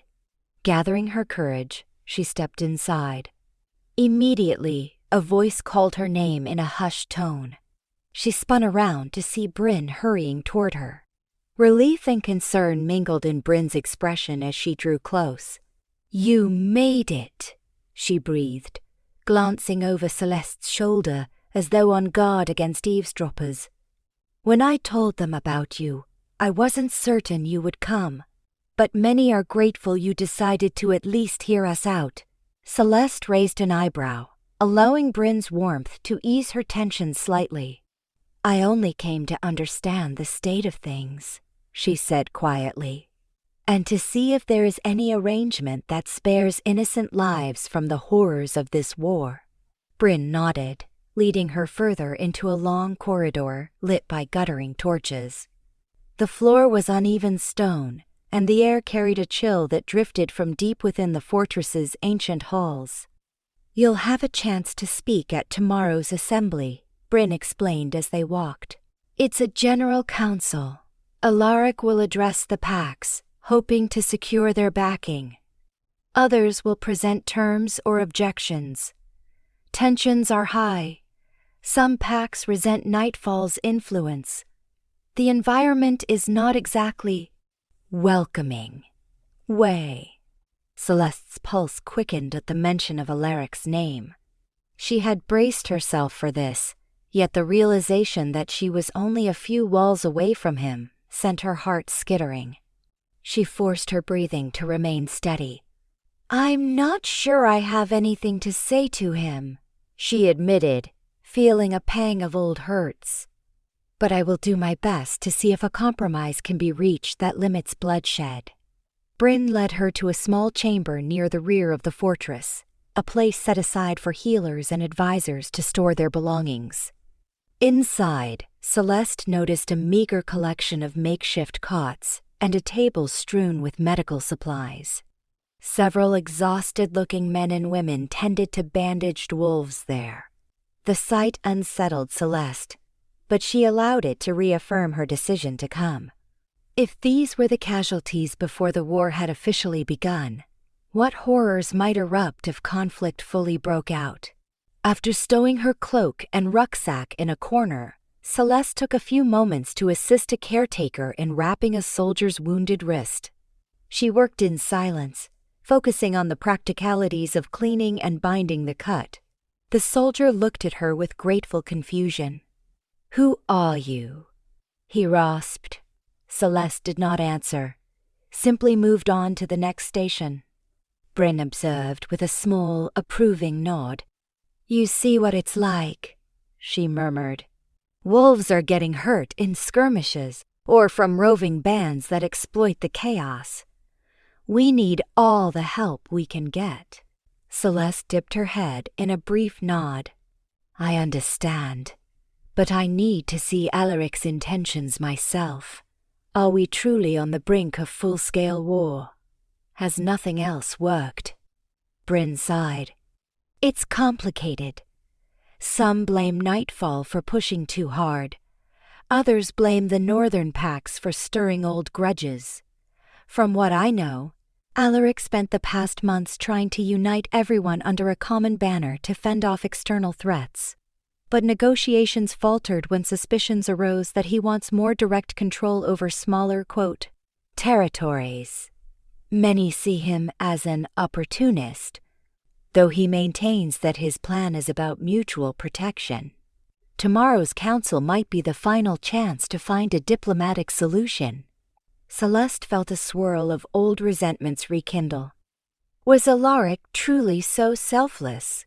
Or was he, as many believed, simply trying to grab land under the guise of defense? She had no illusions about how cunning he could be. Nonetheless, her conviction to stay objective remained firm. She would assess the situation on her own. That night passed in a haze of restlessness for Celeste. She had secured a narrow cot in the corner of the healer's chamber, though sleep eluded her. She kept her senses trained on the fortress's shifting sounds, distant footsteps echoing in corridors, hushed arguments behind closed doors, the occasional clang of weapons as guards changed shifts. At one point, she rose to help calm a feverish soldier who moaned from pain, mixing herbal extracts to bring his temperature down. Despite her inner turmoil, the act of healing brought her a sense of calm, an anchor in a sea of uncertainty. When dawn finally broke, a horn blast signaled the gathering of the council. Celeste splashed water on her face to jolt herself awake, then smoothed back her hair and followed a trickle of wolves heading toward the main hall. The fortress's largest chamber had been arranged for the assembly, with rows of rough-hewn benches facing a dais at the front. The dais itself was raised only slightly, offering enough elevation for speakers to address the crowd. Celeste took a seat along the perimeter, hoping to remain inconspicuous until she could gauge the mood. Wolves from various backgrounds filed in. Some wore armor reflecting their pack's identity. Others donned simpler garb, their postures betraying anxiety or suspicion. A few silver-haired elders found places closer to the dais, presumably recognized for their wisdom or status. Celeste's gaze flitted across the faces, noting how many wolves were expressions of apprehension rather than unity. No one fully trusted anyone else. An uneasy truce maintained by fear of something worse. Finally, the doors swung open, and Alaric entered.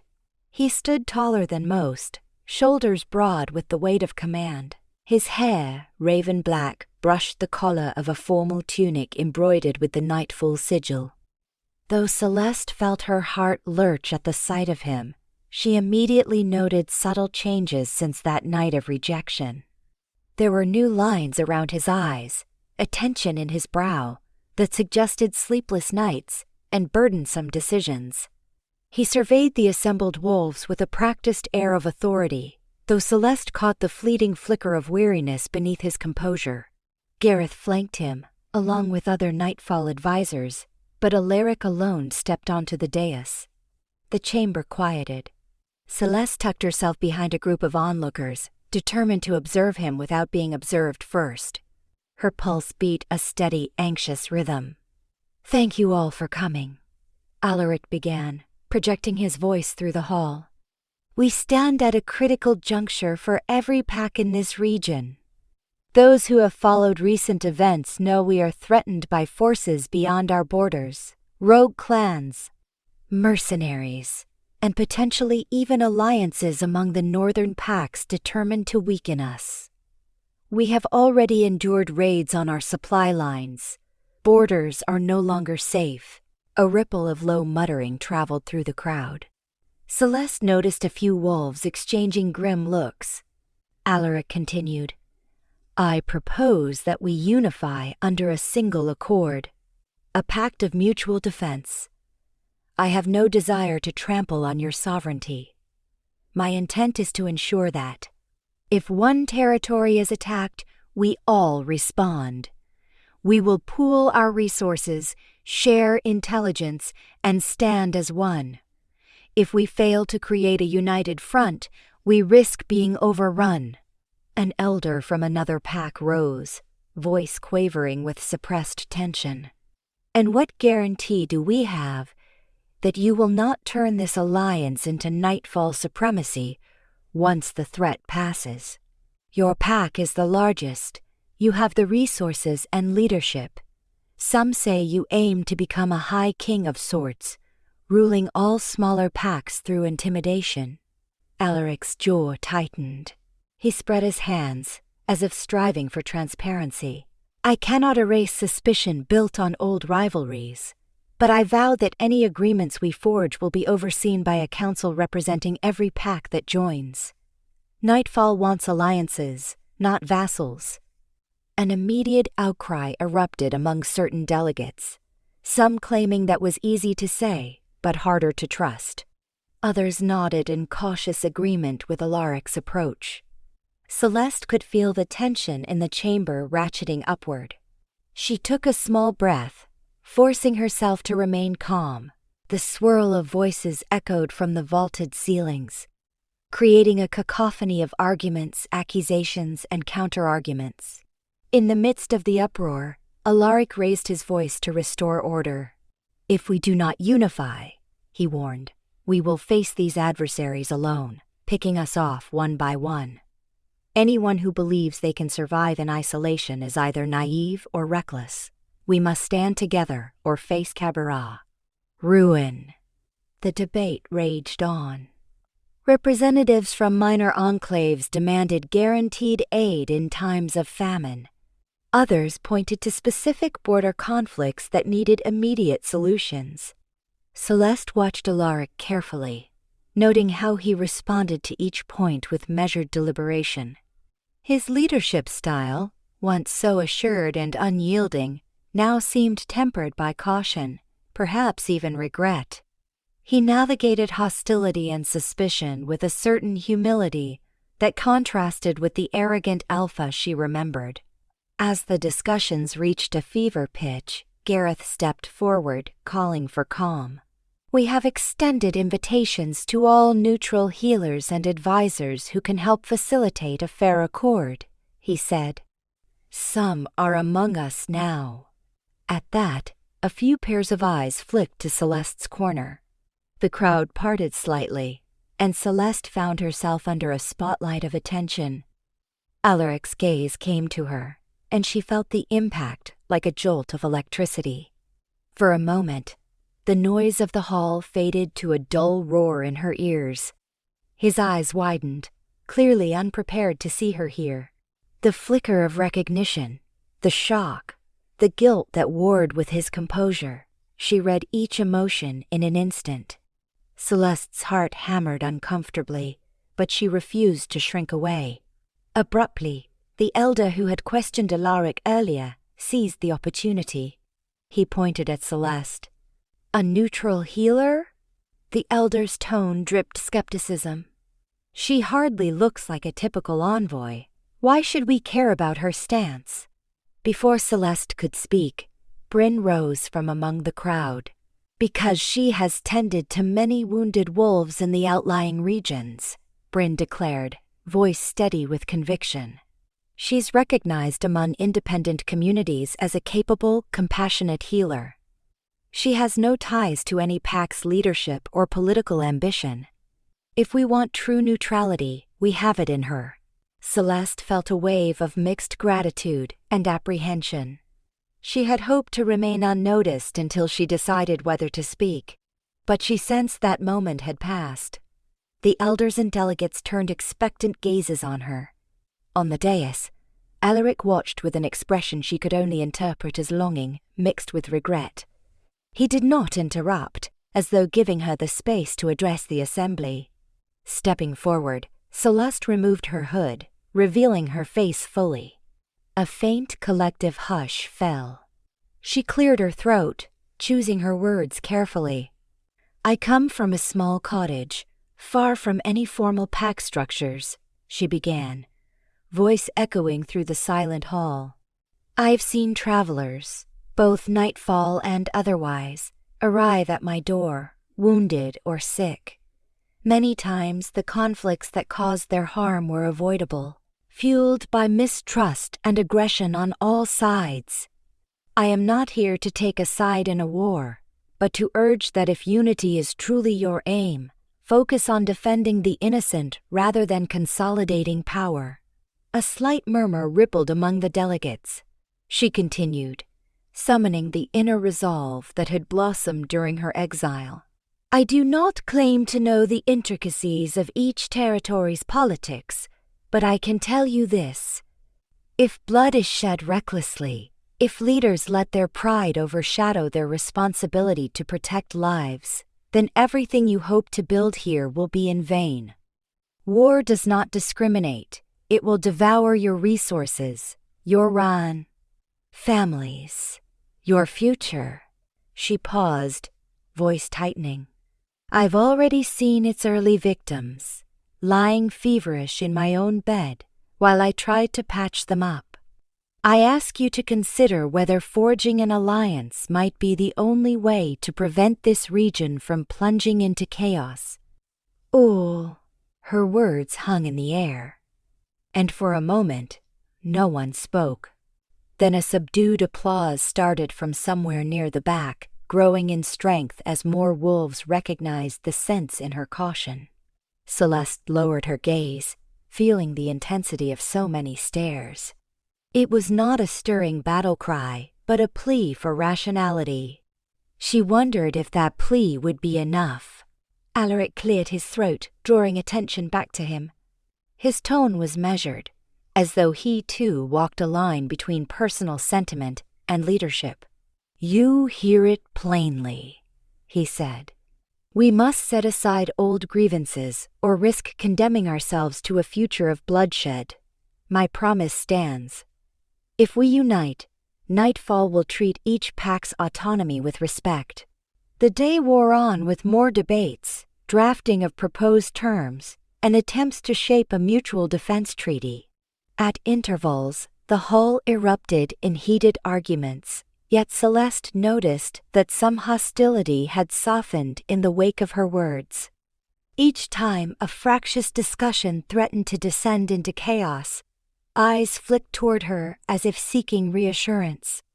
She held herself as calmly as she could, answering questions about logistics, about how to set up healing stations, how to coordinate relief. She insisted on certain provisions that guaranteed medics the freedom to move across borders unharmed, to treat civilians and soldiers alike. Whenever the crowd paused for a break, Celeste felt Alaric's gaze on her. More than once, she caught his eye, and a jolt of memory thrummed through her. The stolen glimpses were charged with unresolved emotions. Finally, late in the afternoon, the delegates adjourned for a meal break, and Celeste slipped out, needing fresh air to clear her head. She found her way to a small terrace that overlooked the fortress courtyard. The sky beyond the walls glowed with the warm light of day sun. The crisp breeze against her skin eased some of the tension from her shoulders. She barely had a moment to herself before footsteps sounded behind her. Turning, she saw Ulrich standing at the threshold, framed by the archway. For a beat, neither spoke. A swirl of conflicting feelings tangled in Celeste's chest. She half expected to feel the old wave of humiliating heartbreak rise up. Instead, she felt a strange sense of calm, perhaps the product of her year-long journey of healing. She squared her shoulders, meeting his gaze.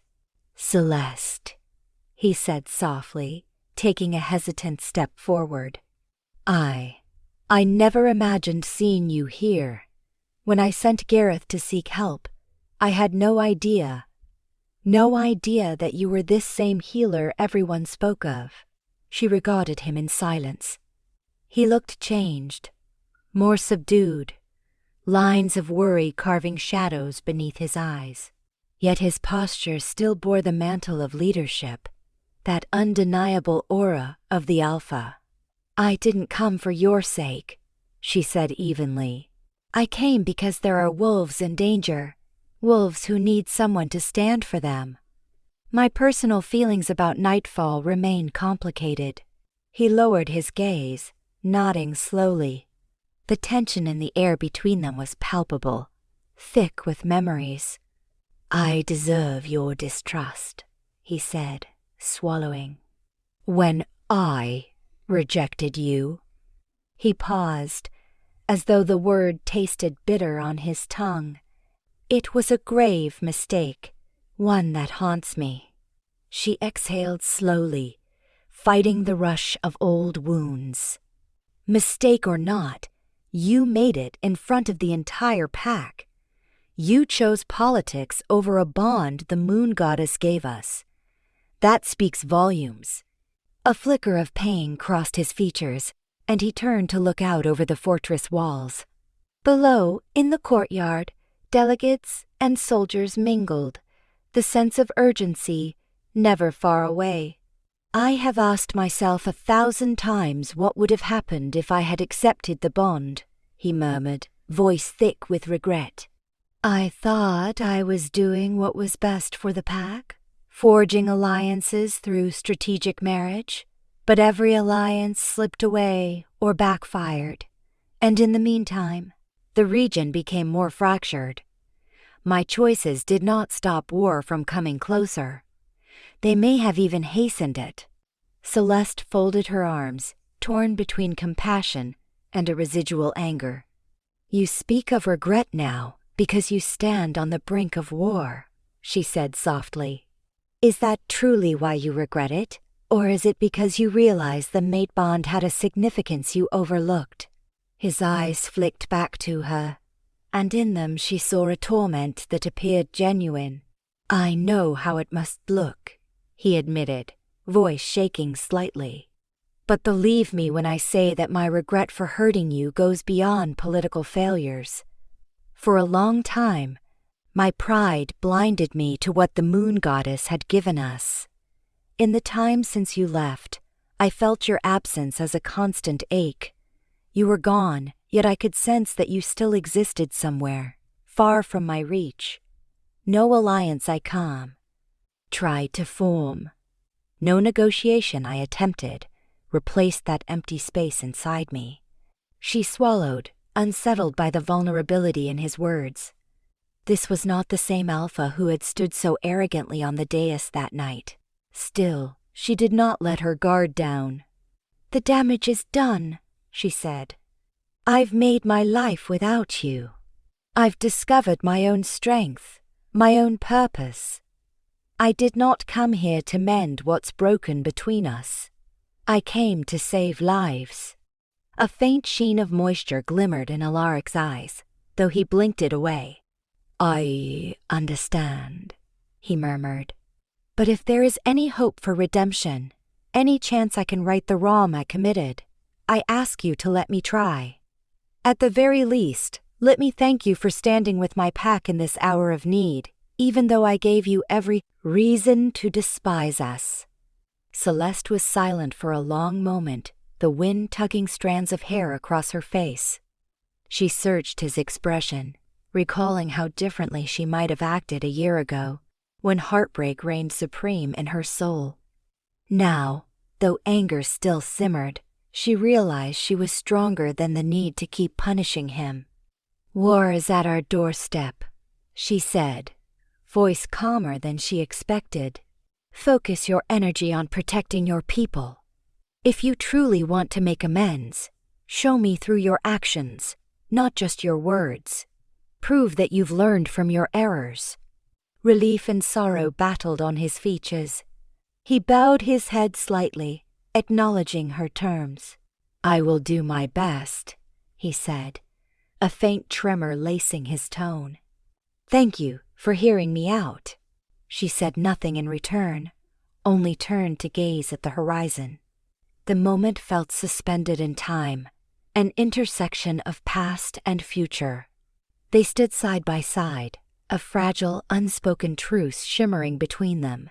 Below, the fortress courtyard bustled with delegates finishing their meals, returning to the main hall. Already, the next round of discussions and potential chaos beckoned. Finally, Alaric stepped away. "I must return. The council will reconvene soon, and they'll expect me to lay out the next phase of negotiations," he said, voice subdued. "I hope you'll continue advising us. Your words carry weight far beyond what you realize." With that, he left her alone on the terrace, leaving behind a swirl of conflicting emotions. She gripped the cold stone railing, taking slow, deep breaths. She could have shouted at him, thrown accusations, demanded an apology on her own terms. Yet in the end, she had found herself speaking more gently than she ever imagined. Had her experiences this past year truly changed her so deeply, or was it the unbreakable tether of their fated bond that still resonated between them? She closed her eyes, letting the crisp wind brush her cheeks. Part of her wanted to retreat to her cottage and never return, to remain safe in the life she had constructed away from pain. But a larger part of her recognized that the region's survival and the lives of countless innocents hung in the balance. She had come to the fortress out of a sense of responsibility, and that responsibility remained. She would stay, at least for now. Whether it ended in war or fragile unity, she would do her utmost to ensure fewer wolves paid the price of arrogance and fear. When the council reconvened, the tension in the air was no less fraught, but Celeste noticed that Alaric spoke with increased humility. He engaged with dissenters more patiently, conceding points that were reasonable. She found herself providing input on how to coordinate medical relief, how to safeguard supply routes, and ways to establish neutral zones for non-combatants. Some delegates openly valued her impartial advice, while others eyed her with skepticism, as though they could not fathom why a lone healer would risk so much without seeking power in return. Through it all, Celeste kept her tone level, reaffirming that her only goal was to mitigate suffering. By the time night fell on the fortress, an initial draft of a collective defense agreement was taking shape. Although it was not a formal treaty yet, enough delegates supported it that Celeste glimpsed a faint spark of hope. Her exhaustion weighed on her, and she retreated to the healer's chamber. There, she found Bryn waiting, carefully rolling away stacks of bandages. "You did something remarkable today," Bryn said softly, as Celeste collapsed onto the nearest cot. "I think you may have swayed at least a portion of the crowd to choose unity." Celeste managed a tired smile. "I just told the truth of what I've seen. Whether they listen or not, we'll find out." Bryn hesitated, then reached for Celeste's hand. "I also saw you speaking with Alaric earlier," she said gently. "Are you all right?" Celeste looked away, picking at a loose thread on her tunic. "We have a complicated history," she replied. "I don't know if I'll ever be able to trust him again. But if he's truly changed, then the best I can do is let him prove it. If the region's future hangs in the balance, personal grudges might need to take a back seat to collective survival." Bryn nodded, compassion in her eyes. "That is a heavy burden, Celeste. You are stronger than you realize." They said little else after that. The fortress was still stirring with late-night negotiations, but Celeste found a brief moment of respite on the cot. She told herself that the next day would offer more clarity. Either the draft of this alliance would solidify, or it would collapse under the weight of mistrust. One outcome might bring the region a measure of unity, the other could plunge it into war. Turning onto her side, she shut her eyes, letting exhaustion pull her toward sleep. The flickering torchlight on the walls danced behind her lids, and in the distance, she thought she could hear the soft hum of voices echoing through ancient corridors. In the back of her mind, she wondered about the future, whether she and Alaric would truly find resolution, or whether tomorrow's dawn would bring an inferno that consumed every fragile hope they had built. For the first time in a long while, she allowed herself to whisper a silent prayer to the moon goddess, that if there was any mercy in the world, it would protect the innocent, guide the misguided, and preserve the fragile seeds of unity taking root among these once hostile packs. The morning sun broke over the fortress, its warmth brushing away the nocturnal chill that had settled in the corridors. Celeste awoke early, feeling a blend of apprehension and determination. It was the day the council planned to finalize or reject the draft of the alliance. If enough packs signed, a fragile coalition would form, setting terms for mutual defense and resource sharing. If not, tensions would likely boil over into open conflict, and nothing could stop the bloodshed that might follow. She made her way to the courtyard, where many of the delegates had gathered. The worn stone walls resonated with the murmurs of conversation, some hushed, others urgent. From across the space, she spotted Alaric deep in discussion with Gareth and a few elders. Nearby, smaller enclaves conferred among themselves, presumably deciding whether they could stomach putting their faith in Nightfall's leadership. Bryn approached Celeste with a steaming cup of herbal tea, offering a weary smile. "You were up late again, tending to the wounded who trickled in from last night's skirmishes at the border," she remarked. "You should rest, but I suspect you won't let yourself until this is all settled." Celeste sipped the tea gratefully. "No rest until we see what direction the region is headed," she agreed, rubbing the back of her neck to soothe the tension there. "Any news this morning?" Bryn nodded, expression somber. "A scouting party returned just before dawn. They confirmed that rival forces, possibly allied with roving mercenary bands, have set up camps less than a day's ride from here. The fortress is a prime target, especially if they suspect we plan to unify." She sighed, her features tight with worry. "If an agreement isn't reached soon, we could be facing an attack." Celeste set the tea aside, her insides twisting. She glanced toward the main hall, where the final negotiations would take place.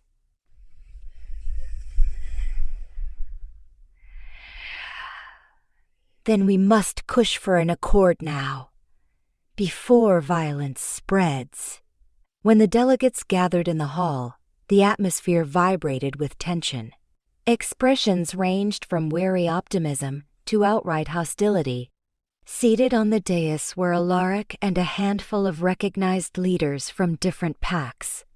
The draft agreement lay on a large wooden table for all to see, a document hammered out through hours of debate. One by one, representatives approached, either to voice support, stipulate amendments, or threaten to withdraw entirely if their conditions were not met. Celeste stood near the side, wearing the same practical outfit as before, her stance alert.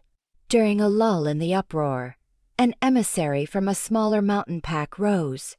"We remain unconvinced that pledging ourselves to nightfall is wise," he declared, voice echoing.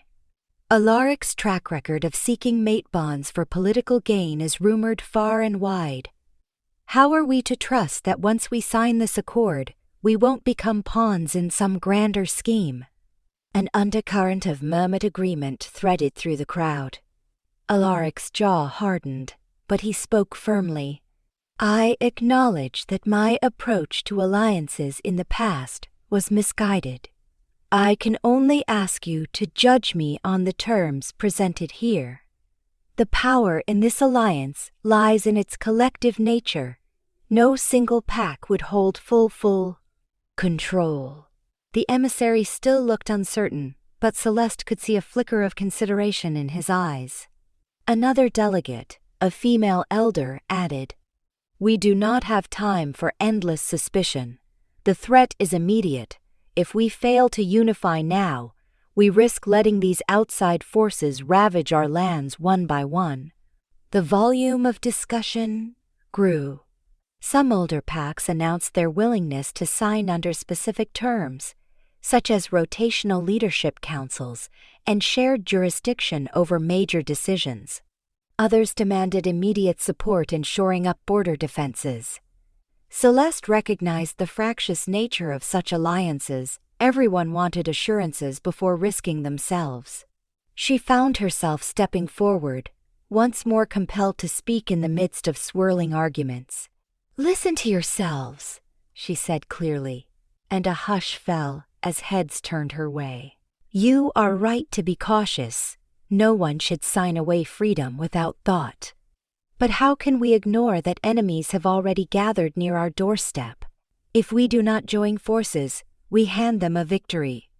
Fear blinds us to the fact that we share a common fate.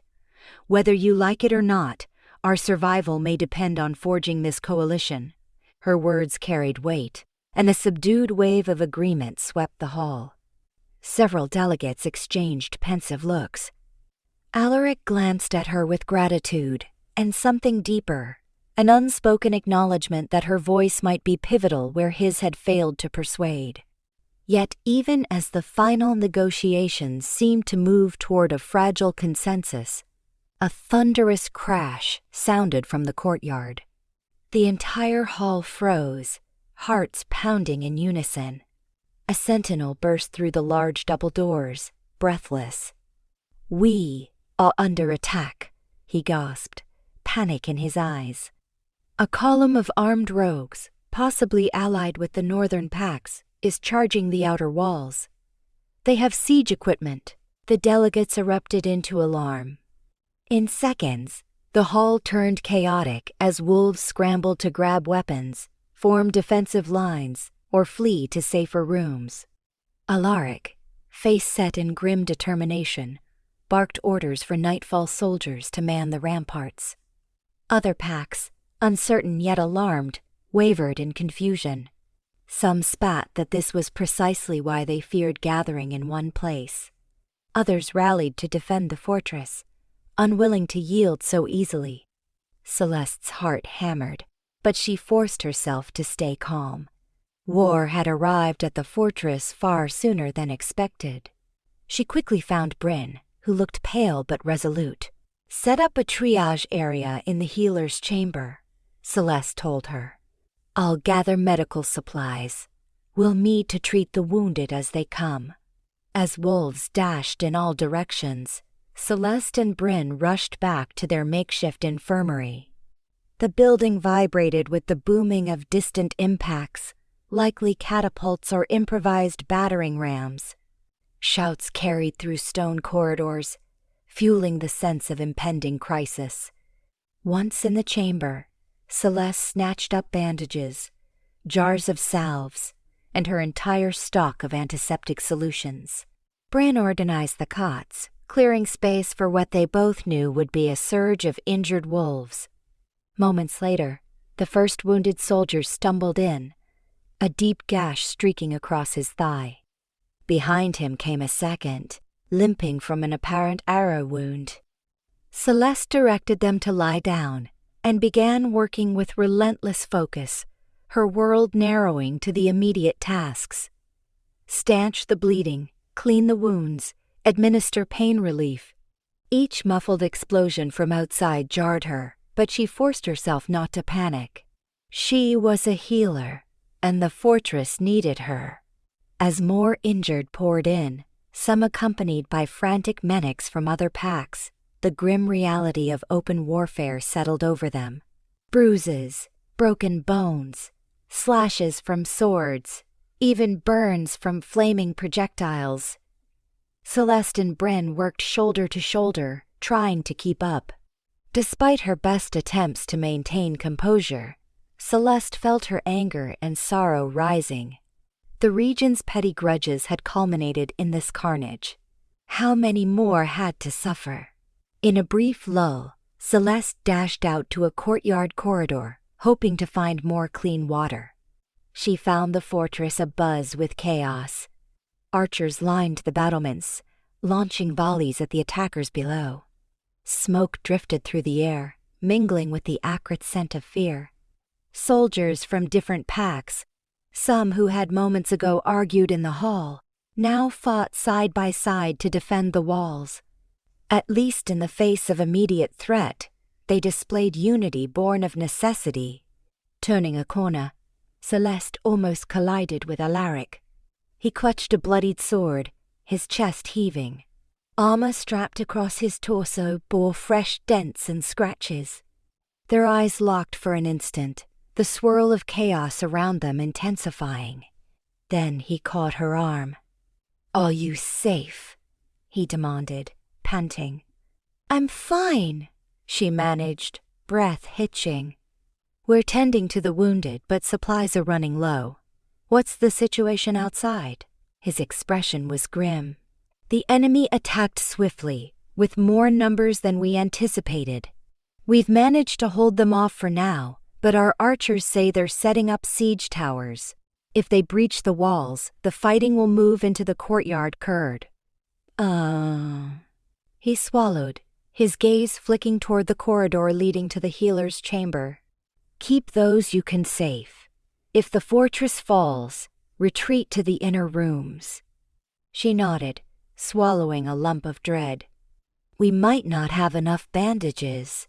I was going for water. Many are severely injured."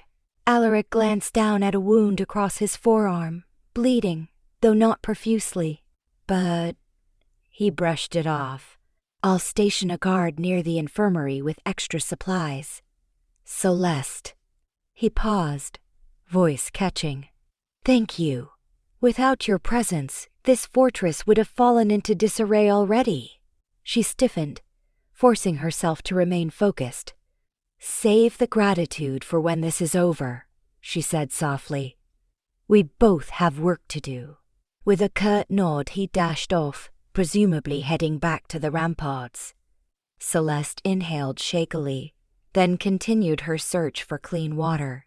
She found a partial barrel near a storeroom, quickly filled several flasks, and hurried back to the infirmary. The next hour blurred into a frenzy of triage, as more wounded poured in.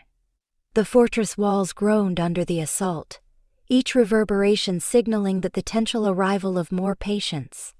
Bryn's face was drawn with exhaustion as she soaked rags in water and dabbed them on feverish foreheads. Eventually, a messenger arrived, panting and covered in soot. "They have breached the main gate," he choked out, eyes haunted. "We need every capable fighter at the courtyard. Their numbers, they keep coming." Celeste's heart sank. If the attackers flooded the courtyard, the infirmary chamber might soon be overrun. She glanced at Bryn. "You stay here. I'm going to see if I can guide any wounded here through a safer route, or at least warn them to avoid this corridor." Bryn swallowed, nodding. "Be careful." Celeste stepped out into the hallway, tension coiled in every muscle. She was no seasoned warrior, but she refused to be paralyzed by fear. She hurried past the flickering torches, each step echoing against stone walls. As she reached the fortress's central walkway, she stumbled upon a scene of frantic melee. Armed wolves from the fortress locked in combat with the invaders. Steel clashed in harsh shrieks, and bodies littered the ground. Smoke curled in from outside, and the stench of blood hung heavily in the air. She scanned for any sign of Alaric or Gareth. In the swirling chaos, she saw Gareth grappling with an enemy soldier near a toppled column. Before she could decide whether to help, her instincts pricked. She whirled to find another attacker charging at her, face contorted with grim resolve. She barely had time to draw her small sword. The clang of steel reverberated up her arm as she parried his strike. Her training, self-taught and reinforced by daily practice in the meadow, surged through her. She sidestepped, pivoting on her heel to slip behind him.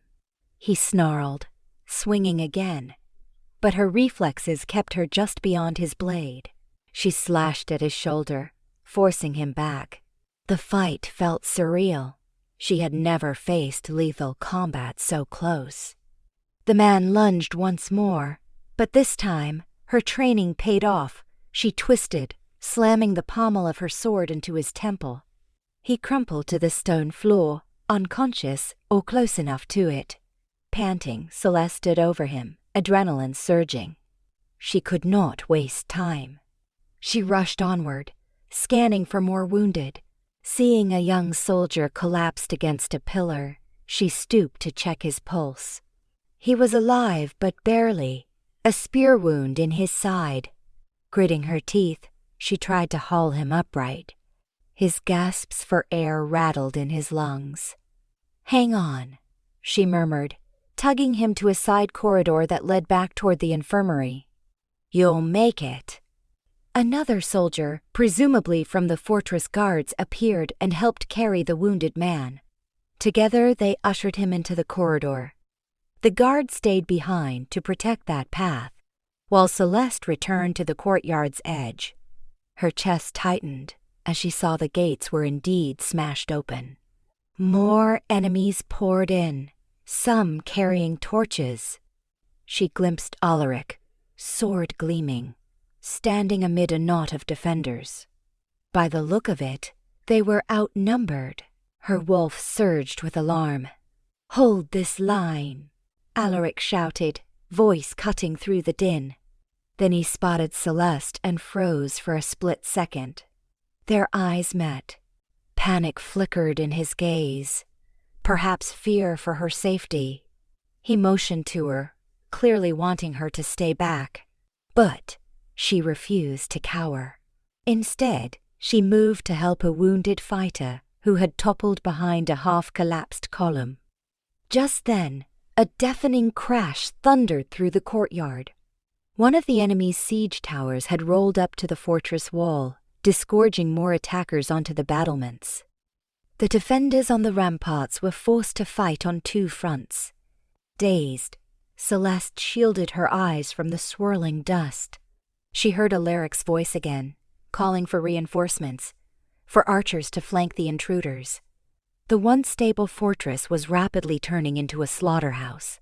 Out of the maelstrom, a figure emerged, tall, lean, clad in battered armor. He wore no obvious pack insignia, likely a mercenary or rogue commander. His gaze locked on Alaric.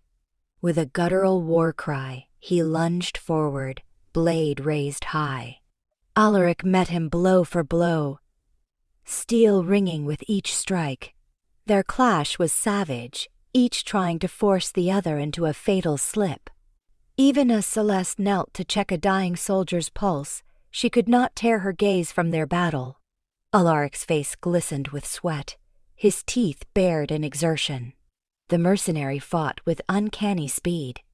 Alaric, powerful as he was, seemed evenly matched. Gradually, the mercenary began to press Alaric backward, each swing coming closer to hitting a vital spot. Celeste's chest tightened. She rose, stepping forward as if compelled by some unstoppable force, her sword still in hand. She could see Alaric faltering, a slash to his leg slowing his movements. The mercenary saw it too, unleashing a flurry of strikes that had Alaric struggling to parry. With a triumphant snarl, the mercenary drew back for a killing blow. Without conscious thought, Celeste lunged into the fray. She caught the mercenary's raised arm with her blade, throwing off his strike. The mercenary spun, furious, and locked eyes with Celeste. Her heart hammered, but she stood firm.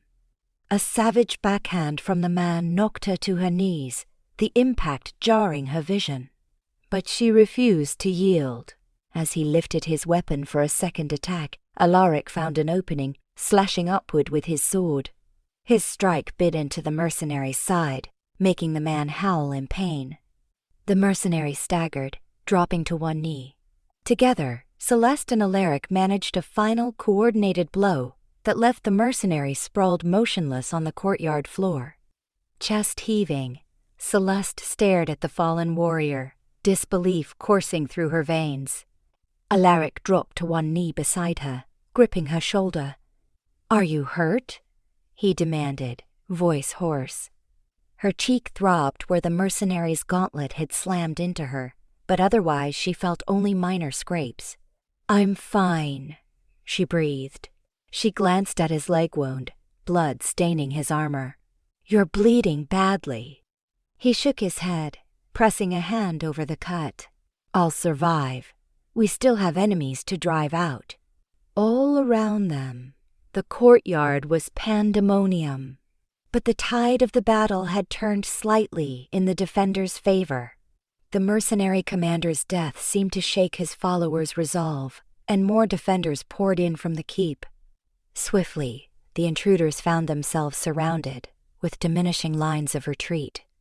A ragged cheer rose among the fortress defenders as pockets of the enemy began to fall back, leaping from the walls or scrambling out the smashed gate. Alaric forced himself upright, leaning on Celeste for a moment before pulling away. He barked orders at his soldiers. "Push them out! Secure the gates if you can. Send word to the archers on the walls." One by one, the invaders fled, dragging their wounded behind them. Some were cut down by arrows as they retreated through the open field. By the time the last stragglers vanished into the distant tree line, the fortress courtyard was a grim tableau of shattered masonry and fallen warriors, the ground slick with blood. It was a victory of sorts, but at a crushing cost. Panting, Celeste scanned the carnage. Every muscle ached, but her training as a healer took over. "We need to tend to the wounded," she rasped, turning to Alaric. His face was pale, sweat mixing with grime on his brow. He nodded, gesturing for a soldier to help him limp toward the infirmary corridor. "You go on," he insisted. "I'll make sure more supplies are brought there. Many lost their lives, but there are more we can still save." She wasted no time. Summoning the last of her energy, she hurried to the healer's chamber. The place was packed with moaning, injured wolves. Bryn gave her a harrowed look as soon as she entered. "We've done what we can, but it's madness here." Celeste quickly assessed the most dire cases, moving from one patient to the next.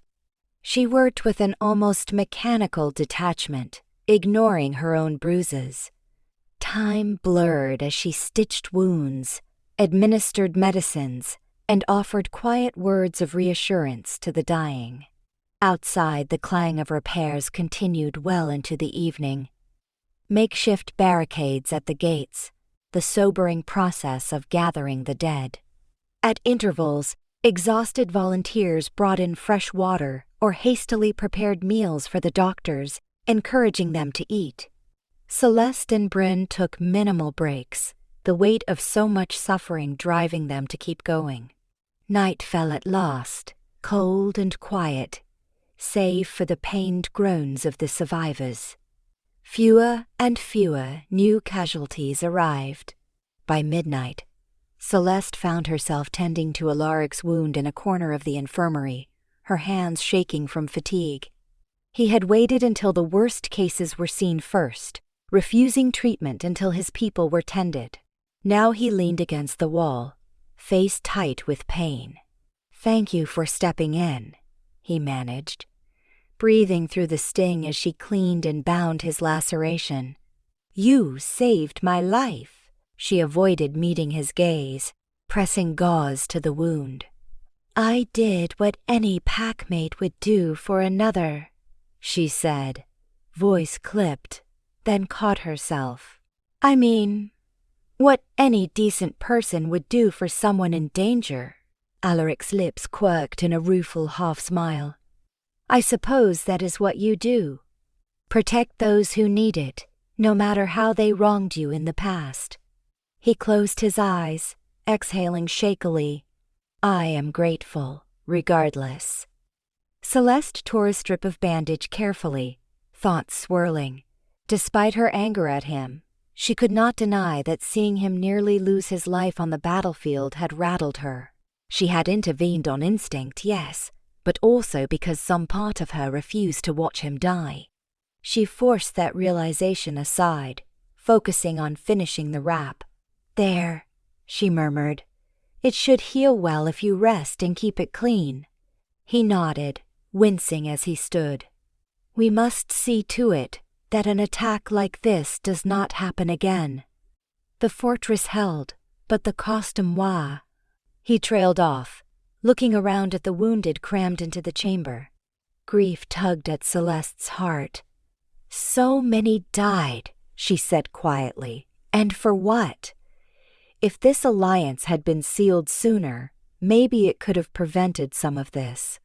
Alaric's gaze hardened with renewed resolve. "After tonight, the packs see that the threat is real, not some ploy I invented. Perhaps the loss of life will remind them how precious unity is. Tomorrow, we gather those left standing and finalize the agreement. There is no other way." She recognized the steely determination in his eyes, determination tempered with regret, and the knowledge that unity might come too late for many. "I will speak again, in support of it," Celeste said, weary yet resolute. "We cannot afford further delays." The remainder of the night dragged on. Celeste and Bryn stayed with the injured, ensuring none bled out or succumbed to shock. The fortress's defenders patrolled tirelessly, half expecting another assault. Dawn arrived with a muted glow that revealed the extent of the damage. Scorched walls, broken gates, and a courtyard filled with signs of violent struggle. Yet somehow, the fortress still stood.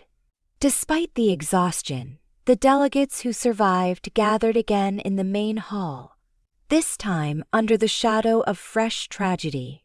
Faces were pale, some tear-streaked, others hardened by the horror they had witnessed. Alaric, leg bandaged, limped to the dais, supported by Gareth. After a moment of heavy silence, he spoke, voice grave. "Friends, I cannot find words to properly honor those who gave their lives last night," he began. "They defended this fortress, this fragile hope of unity, against ruthless aggressors who would see us destroyed. Let their sacrifice remind us that we stand on the brink. We can choose to remain divided, inviting more such attacks, or we can stand as one." He paused, letting the magnitude sink in. "I ask you now, sign the alliance. For the sake of every fallen wolf who believed in a future where we do not have to fear for our homes and children." No one shouted dissent this time. Many were swayed by the blood they had seen spilled. One by one, leaders of various packs approached the central table. They dipped quills into ink, scribbling their names, their pack insignias, or other tokens of commitment onto the draft agreement. A few smaller enclaves still hesitated, but a handful of survivors from the battle, wolves who had fought side by side with Nightfall, testified that Alaric's leadership during the crisis had been nothing short of honorable. Even those who had earlier doubted him now saw that unity was their best chance. Celeste, standing near the front, watched as the alliance took shape on parchment. The atmosphere in the hall felt both solemn and resolute, like a battlefield after the carnage, where the living vow to make changes. When it came time for neutral members to endorse the treaty, Celeste stepped forward, uncertain whether her signature meant anything formally. Still, the delegates looked to her. After a moment's hesitation, she added her name. A hush of respect followed.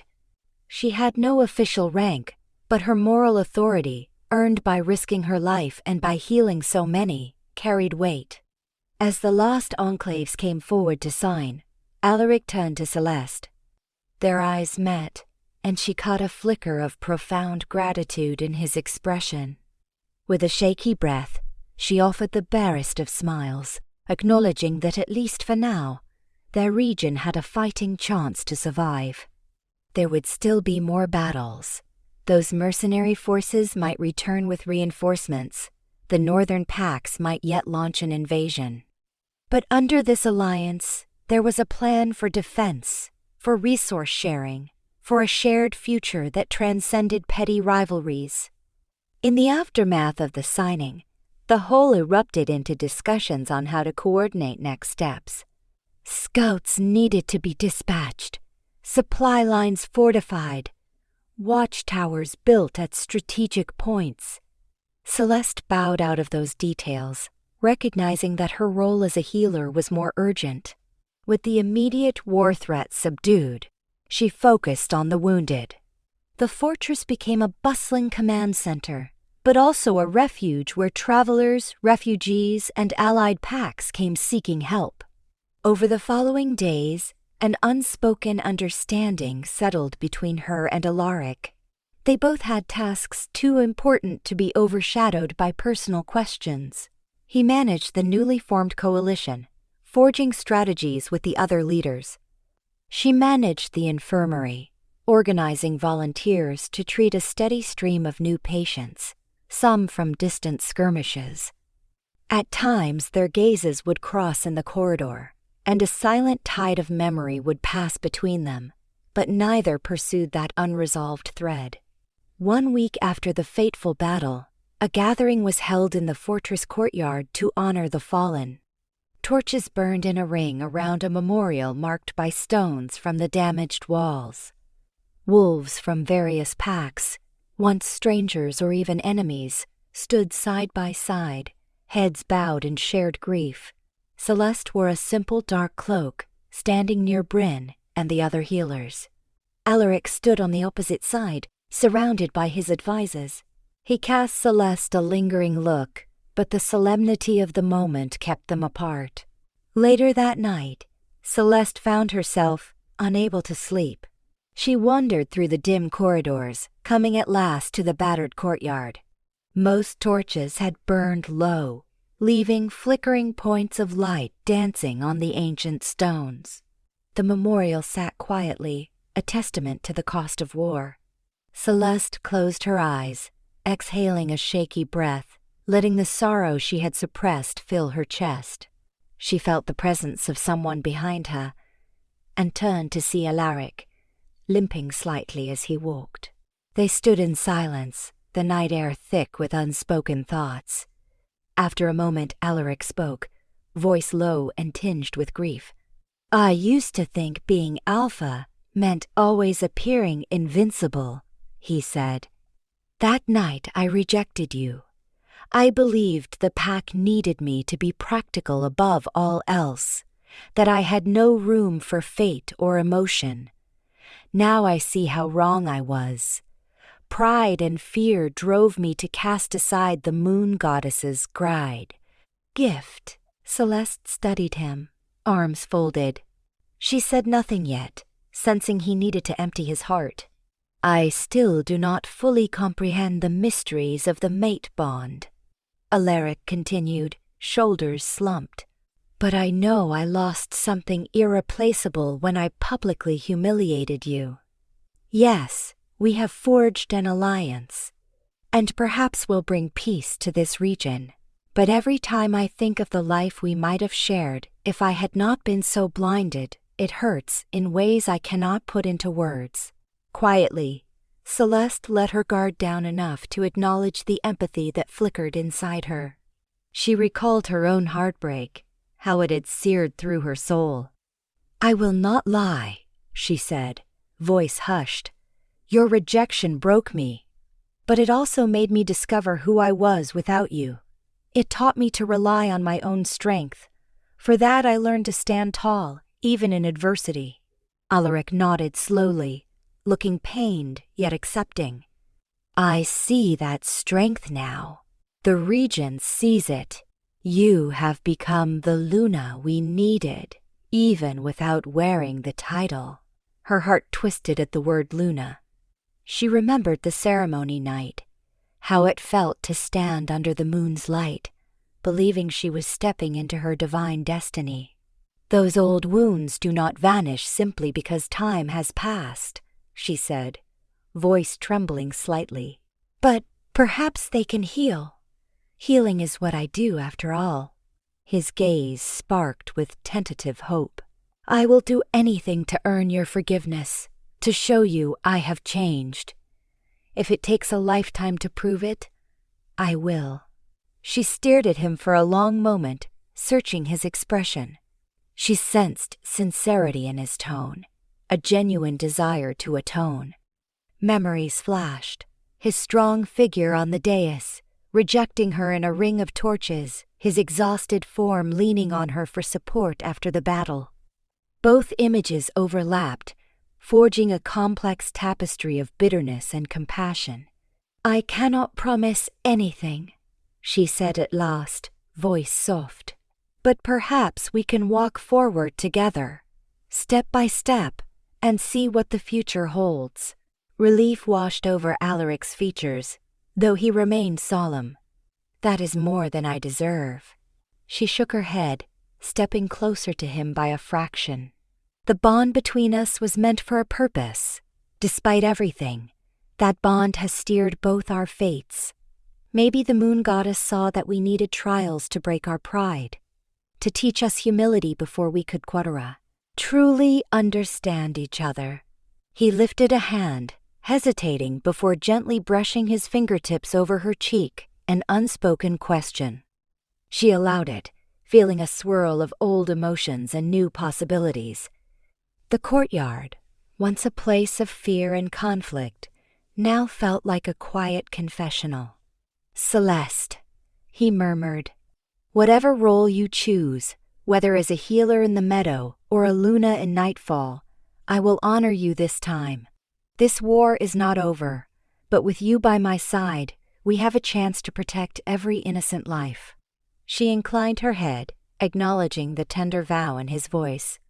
"We have to do it for them," she said, thinking of the orphans, the wounded soldiers, the frightened travelers, all relying on this alliance. "No more shattered vows." He pressed his forehead gently against hers, a reverent gesture that made her chest tighten. A year ago she would have melted in both longing and relief. Now she stood strong, no longer the same wolf who had been publicly spurned.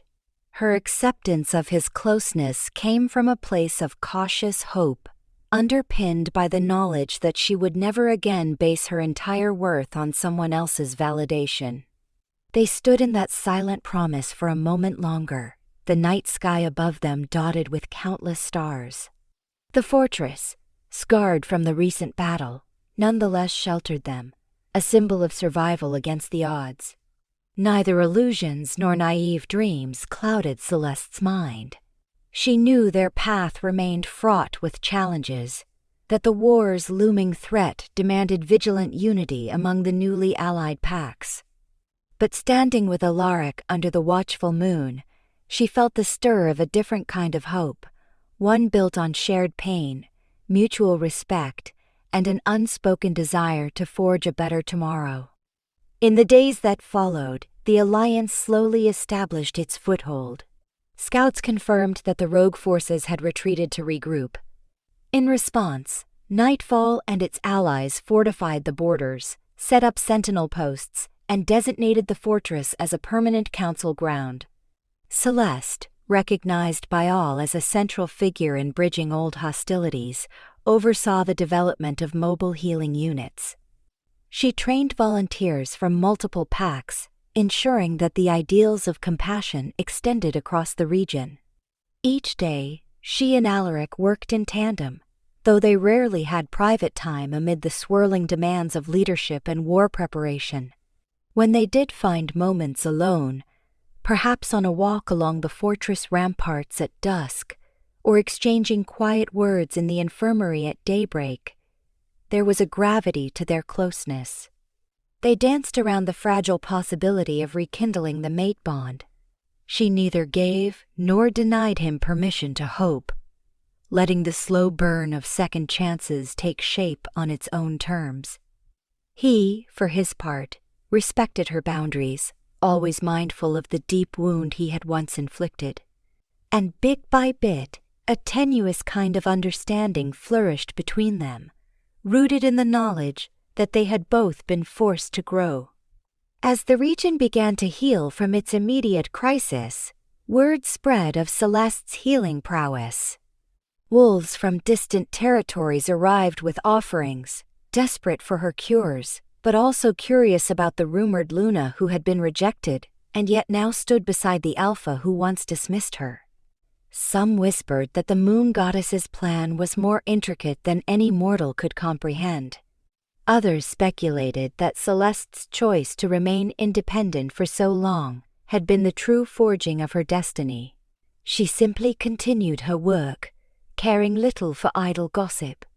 One afternoon, while Celeste organized medical supplies in the fortress courtyard, Alaric approached. He had removed his armor, wearing a simple tunic that left his bandaged leg visible.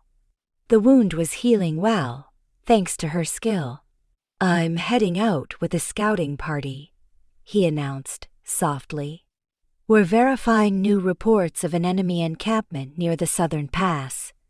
It might be nothing, but we cannot risk ignoring it." She raised her eyes, tension tugging at her.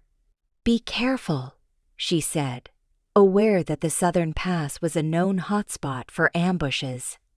"We still have limited defenses there." He nodded, a faint smile ghosting his lips. "I will. And I plan to be back by the next council session." He hesitated, glancing away, as though searching for the right words. "Before I go, I want you to know that no matter what happens out there, my regret for the past does not change. But neither does my determination to build a future that includes your counsel, your strength, and, if the goddess wills it, your forgiveness in full." She set down the bandages, studying his face. Then she reached out, gently resting a hand on his arm. The public setting made the gesture subdued, but the intent was clear. "Come back safe," she said. "We still have battles to fight, and more lives to save." The softness in his gaze told her that her small display of concern meant more to him than she realized. He took her hand, squeezed it once, then released it before turning away to join his waiting scouts. Celeste watched him go, a swirl of emotions filling her. She recognized the subtle thaw in her heart, an opening that hinted she might one day forgive him fully. That evening, she stood on the fortress ramparts, looking across the valleys that stretched toward her old cottage somewhere out there, hidden in the meadow. It felt like a lifetime had passed since she lived in complete solitude, forging her life without the pack that once spurned her.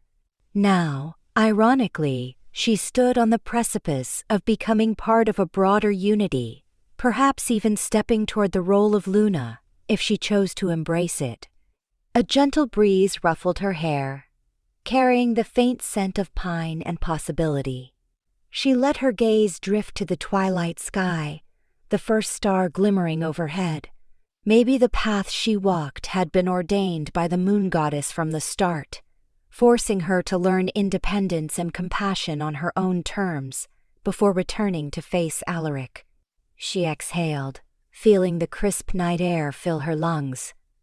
The memory of the humiliation at the ceremony had not vanished, nor the nights of cold tears she had wept in her lonely cottage. But the woman she had become was far stronger than the broken girl he had rejected. Now, if she stood by his side, it would be because she chose to do so from a place of self-worth, not out of dependence or blind reverence. As the stars multiplied above, Celeste felt the faintest smile curve her lips. There was no simple ending here, no neat, perfect resolution. Wars did not end overnight, nor did old wounds. But under the watchful moon, she could sense the slow heartbeat of hope pulsing through the fortress and the allied packs. She sensed it in the quiet alliances formed by shared bloodshed, in the resolve of newly trained healers setting out for distant border posts, in the cautious trust that now flowed between wolves who once eyed each other as, quote, rivals. She sensed it, too, in the unsteady, unfinished bond between herself and Alaric. Once, he had thrown away the gift of the mate bond to pursue alliances that turned to dust. Now, kneeling amid the aftermath of war, he had begged her, and the region, for a second chance at unity. She had found it in her heart to remain, not because he demanded it, but because she had discovered a purpose that transcended personal hurt.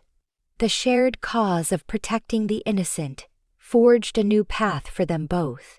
She let that thought settle, a quiet acceptance of the complexities they faced. In the distance, the moon began its ascent, soft light spilling onto the fortress walls. Celeste closed her eyes and breathed deeply, imagining the face of the goddess smiling upon them all. She pictured her old cottage in the meadow, the place where she had grown strong through solitude. She pictured the broken dais of the nightfall ceremony, where she had once felt her heart shatter. She pictured the battered fortress courtyard, where she had stood next to Alaric, united in a fight that spanned across all the packs. Layer by layer, these memories formed the tapestry of her life, a life marked by resilience, compassion, and the willingness to rise even when faced with ruin. Below her, the fortress bustled with subdued activity, the Night's Watch changing shifts, the wounded resting fitfully, and the newly allied packs forging friendships out of necessity. Slowly, Celeste opened her eyes to gaze at the starlit sky. She knew it would not be easy. Her heart might always bear the scar of rejection, but she also knew that scars could be a testament to survival. If the future held a place for her as Luna, it would be on her terms, with her voice, her strength, and her unwavering devotion to healing the wounds of a troubled land. And if Alaric wished to stand beside her, he would do so having learned that no vow to the moon goddess should ever be taken lightly. In that hush of starlight, with the echo of distant owls heralding the promise of another dawn, Celeste felt something within her shift, an acceptance that while she could not change the past, she held the power to shape the future. The war was not over. The alliance was young. The road to forgiveness was long. Yet she remained steadfast, chosen by a divine calling that demanded courage in the face of heartbreak. And as the night deepened, she allowed a quiet sense of peace to settle into her heart, content in the knowledge that she had not fallen, but risen above the ashes of rejection to become the Luna the moon goddess had always intended, one who healed, one who led with empathy, and one who, when faced with the Alpha who had wronged her, could stand proud and unbroken, ready to forge a new destiny for them all.